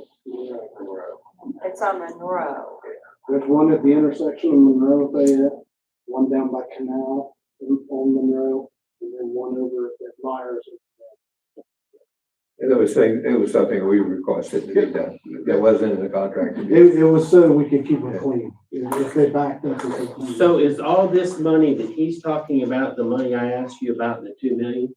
So it's already been deposited and we're dealing it out to him or his folks. right? Not necessarily, but it's a timing issue. So many of the things that hit the bank account are after months and months and months of things like this. Okay, The actual work being done. Does that make sense? got it. So, That's what I thought we were talking. yeah, but it's the same concept, same project, I guess. So a question, Taylor, so I know you're trying to explain and I'm trying to understand what you're saying. So the monies that are mentioned here, I'm looking at about 240 so far, give or take, right? Thank you. So is that money that comes from where? A grant money that we're not gonna be responsible for at some point in the future? Or we are? That's my question. It can be a mix of both. So we have, sorry, I'll stand up. There's really 3 types of monies we talked about when it comes to these projects. They can come from the OWDA, or sewer often comes from USDA, which is the feds. So state feds is what I sometimes shorthand with you guys and say, instead of giving you the alphabet soup. The 3 different ways are loans, which most of our projects have a good size number of loans. And then another good portion of the project comes from grants. And then the third portion is kind of both. It's loans that are later forgiven if we follow through on all of our promises to these agencies, which are kind of grants, or are effectively grants. Or loan forgiveness. Yeah, loan forgiveness is the shorthand. Yes. And do we know, like, how much the loan forgiveness is if we follow through with everything? that is said? Yeah, it can depend on the project. It also depends if the state's offering it. I don't remember on this specific project, what the portion is, but I'm sure Mr. Betts and I can, get your breakdowns. It's a very fun, though, very thorough, what's called an outlay report, which really can lay out this stuff really nicely. Okay, thank you. Yeah. Ready? Yeah, we want to move on to Yeah. ordinance 0824. Someone introduce that? I will. I do. Johnny Hunter. Ms. Sonic did already introduce it. Oh, okay. Oh. Ordinance, You don't care. an ordinance approving wastewater treatment plant phase 2, change order 10 for the Nelsonville Regional Collection System project and declaring an emergency. Whereas the city of Nelsonville has entered into a contract phase 2 wastewater treatment plant. Whereas additional changes to the contract are recommended in order to complete the contract. Whereas this will be change order 10 for this project. Whereas the purpose of this change order is for compensation to install a power garage door opener operator in the sludge dewatering room to resolve the interference with the HVAC. Whereas there is sufficient contingency money available to fund this change order. Whereas the change will increase the contract price by $2,602.21. and is summarized as attached in Exhibit 1. Now therefore be it ordained by the Council of the City of Nelsonville, Athens County, Ohio as follows. The City of Nelsonville hereby approves change order 10 for Phase 2 wastewater treatment plant contract as described in Exhibit 1, attached hereto and incorporated into this ordinance as if rewritten fully within. The contract price will be increased by a sum of $2,602.21. The change order is for the compensation to install a power garage door operator in the sludge dewatering room to resolve the interference with the HVAC. City Manager Thomas Kinsey shall have the authority to enter into, accept, and/or authorize the contract for change order 10 for Phase 2 wastewater treatment plant contract as shown in Exhibit 1. This ordinance is being passed as an emergency measure pursuant to ORC 731.30, Article 4, Sections 4.09 through 4.11 as an emergency in the operation of the city government and is necessary for the immediate preservation of the public peace, health, safety, morals, or welfare of the city. And this ordinance shall be in full force and effect upon its adoption. Duly enacted by council on first reading under suspension of the rules the 22nd day of January 2024. Motion to suspend the rules. So moved. Second. Call the roll. Ms. Sonic? Yes. Mr. Booth? Yes. Mr. Flowers? Yes. Ms. Quinn? Yes. Mr. Taylor? Yes. Mr. Clement? Yes. Mr. Clark? Yes. Motion to adopt. Second. Mr. Booth? Yes. Mr. Flowers? Yes. Ms. Wynn? Yes. Mr. Taylor? Yes. Mr. Clement? Yes. Mr. Smith? Yes. Ms. Sonic? Yes. My word to 9:24. I'll reduce it. An ordinance authorizing the city manager to accept, enter into, and/or approve the January 17th, 2024 professional services agreement, the Nelsonville Water System Improvements Phase 3. Whereas the city of Nelsonville desires to proceed with design and engineering of the water system improvement Phase 3 project to achieve readiness to proceed and increased opportunities for grant funding. Whereas the city of Nelsonville conducted a general engineering services procurement on November 12, 2021, and selected DLZ to perform engineering services as needed when projects arise. Whereas water projects are included in that procurement scope with DLZ. Now therefore be it ordained by the council of the city of Nelsonville, Ohio, city manager shall have the authority to accept, authorize, enter into, and/or approve the January 17, 2024 professional services agreement, Nelsonville Water System Improvement Phase 3, on behalf of the city. The January 17, 2024 professional services agreement, Nelsonville Water System Improvements Phase 3 is attached hereto as Exhibit 1 and incorporated by reference, as if fully rewritten in this ordinance. Duly enacted by council on second reading the 12th day of February 2024. We need a motion to suspend. No. Oh, we don't, oh, We have no. another reading. Okay. City manager's report. I do have a different road. We'll just make this quick. I passed out the report. Please read it. Nothing stellar in the report. So, any questions about the report? For the sake of me making the meeting shorter, I've got a prepared statement, but I'll wait till next time. I have a quick question. Yes, sir. Jimmy, says, we've got, ribbon cutting for the wastewater treatment plant, scheduled for late February. Do we have an actual date on that? No, Oh, okay. we have to contact all the VIPs we want to invite, and we're just about ready to go now. That's our target. Okay, perfect. Thank you. All right, good in order. Yeah, I have a question. So I assume now it's kind of a moot point for this meeting, but I had asked for an opinion on the code of conduct.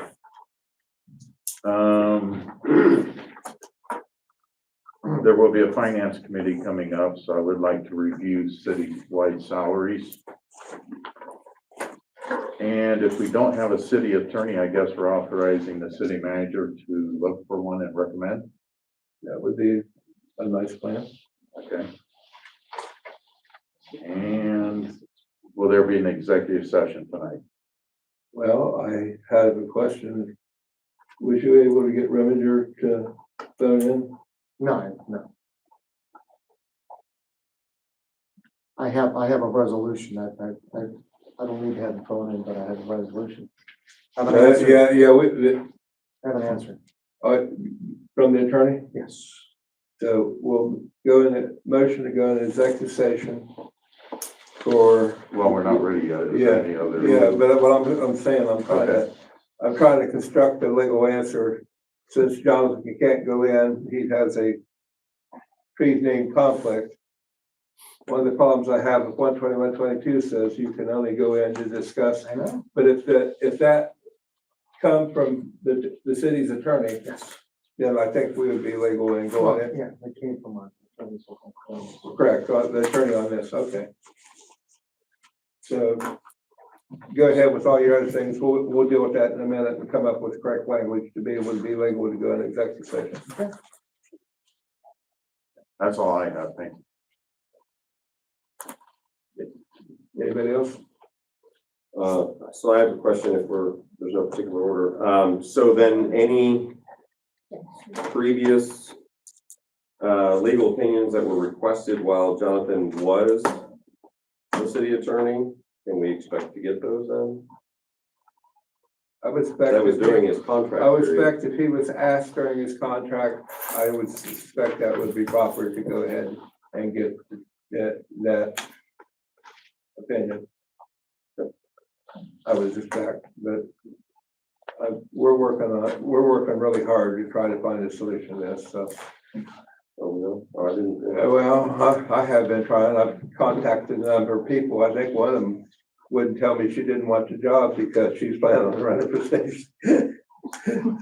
I've contacted a number of people, asked if they was interested and would submit a letter in, or so. They, on the go, the order. Is everybody else done?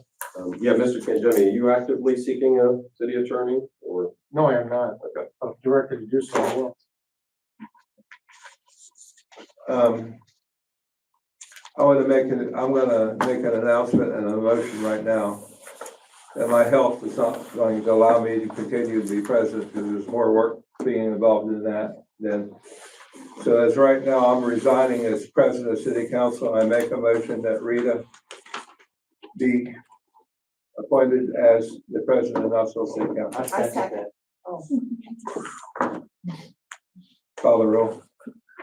There's no discussion. Do we have to accept your resignation first?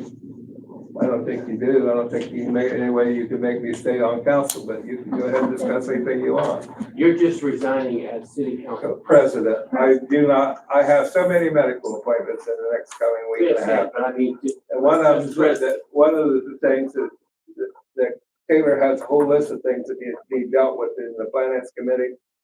And I'm sitting here much longer tonight than I really should have been sitting here, so I'm just gonna. But, he's just asking, you'll still be a council member. Correct. Yeah. Well, if you're stepping down as president, don't we open the floor for nominations for president? I just nominated Rita. You want to nominate somebody else? I'll nominate Mr. Clement. All right. Vote on the order of nominations. Vote on Rita. Flowers, yes. Ms. Wynn, Yes. Mr. Taylor, No.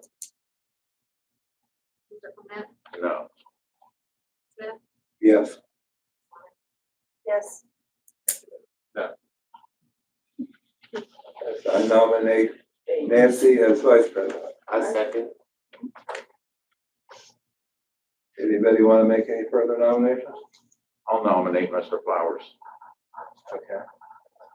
Vote in the order of nominations. Nancy first, vote on Nancy first. Ms. Wynn, Yes. Mr. Taylor? No. Mr. Clement? No. Smith?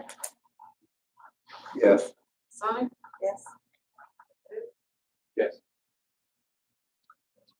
Yes.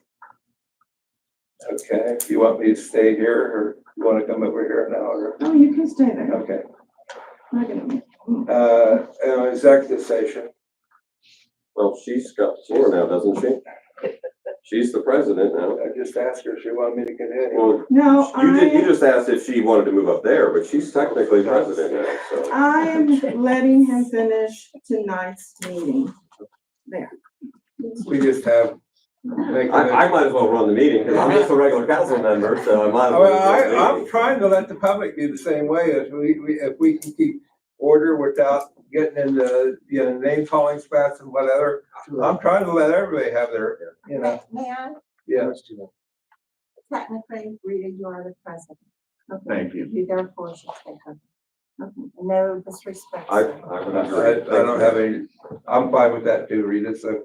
Do you need me to craft the language for going into executive? Please do.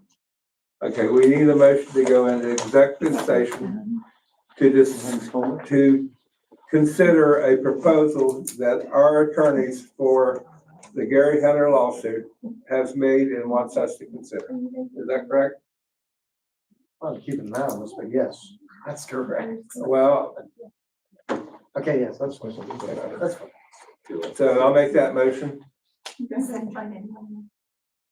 We're gonna invite the city manager in. And that'll be all.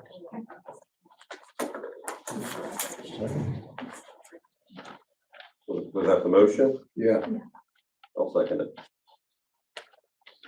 Call the roll. Mr. Yes. Mr. Taylor? Yes. Mr. Clement? Yes. Mr. Smith? Yes. Ms. Sonic? Yes. Mr. Booth? Yes. Mr. Thomas? May I ask that we stay in the council chambers for you? We can leave. I can whirl into other places. Okay. Yeah. All right. That's up to you. I can also stand up. I just can't stand up for long periods of time. Okay, that's fine. I think everybody's leaving. Good night, folks. Thanks for coming. Appreciate it.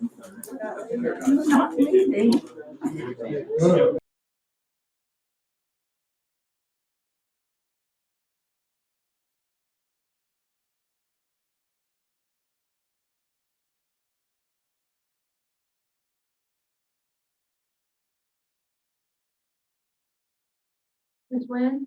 Yes. Mr. Taylor? Yes. Mr. Clement? Yes. Mr. Smith? Yes. Ms. Sonic? Yes. Mr. Booth? Yes. Mr. Flowers? Yes. Now, I'm gonna make a motion and then I'm gonna leave. I make a motion that we accept the settlement offer. Details to be worked out between the city manager and the city's attorney. Good. For what? For Gary. Gary Hunter's lawsuit. Okay. Gary Hunter's lawsuit. Ready? Yeah. Mr. Taylor? Yes. Mr. Clement? Yes. Mr. Smith? Yes. Ms. Sonic? Yes. Mr. Booth? Yes. Mr. Flowers? Hey. Ms. Nguyen? Yes.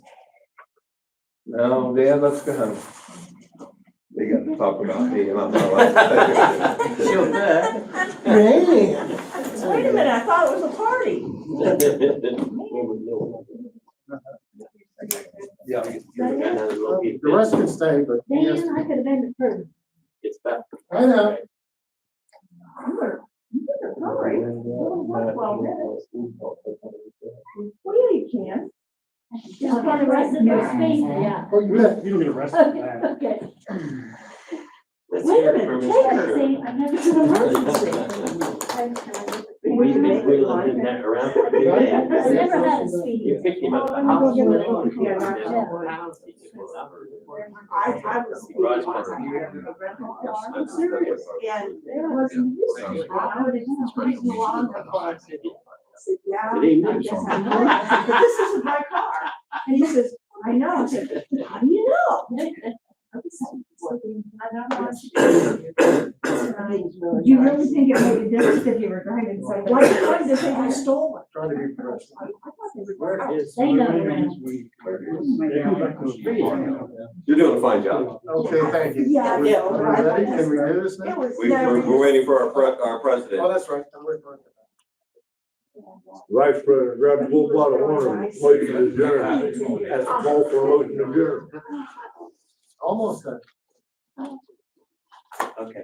Yes, I should have known that way earlier. He knows that we're live, right?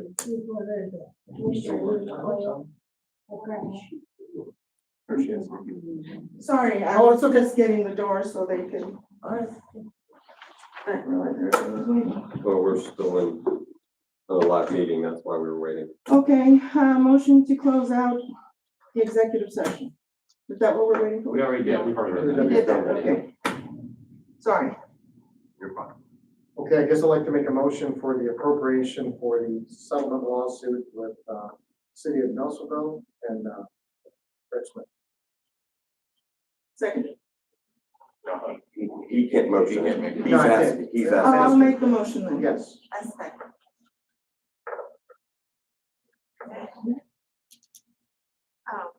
Mr. Taylor?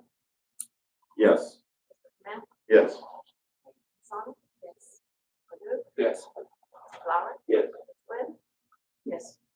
Before we adjourn, can I ask what we're gonna have a special meeting about that you just whispered to Greg, but I just wondered if we might all know what the special meeting would be called for.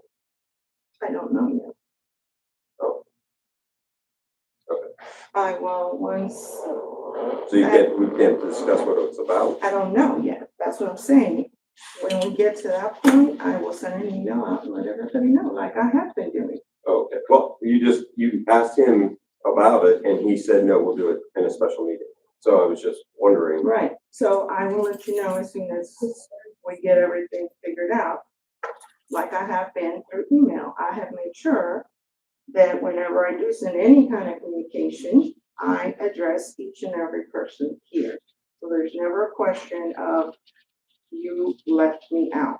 And when I know 100%, I will send out an email and let everybody know. Will you let? Absolutely. You absolutely. Even far between, I know it. And she goes to bed early, so watch. Motion to adjourn. Second that. Adjourn. Mr. Clement? Yes. Ms. Sonic? Yes. Mr. Booth? Yes. Mr. Flowers? Yes. Ms. Graham? Yes. Yes. Yeah, we're done. We're done. Good night. Susan? Susan?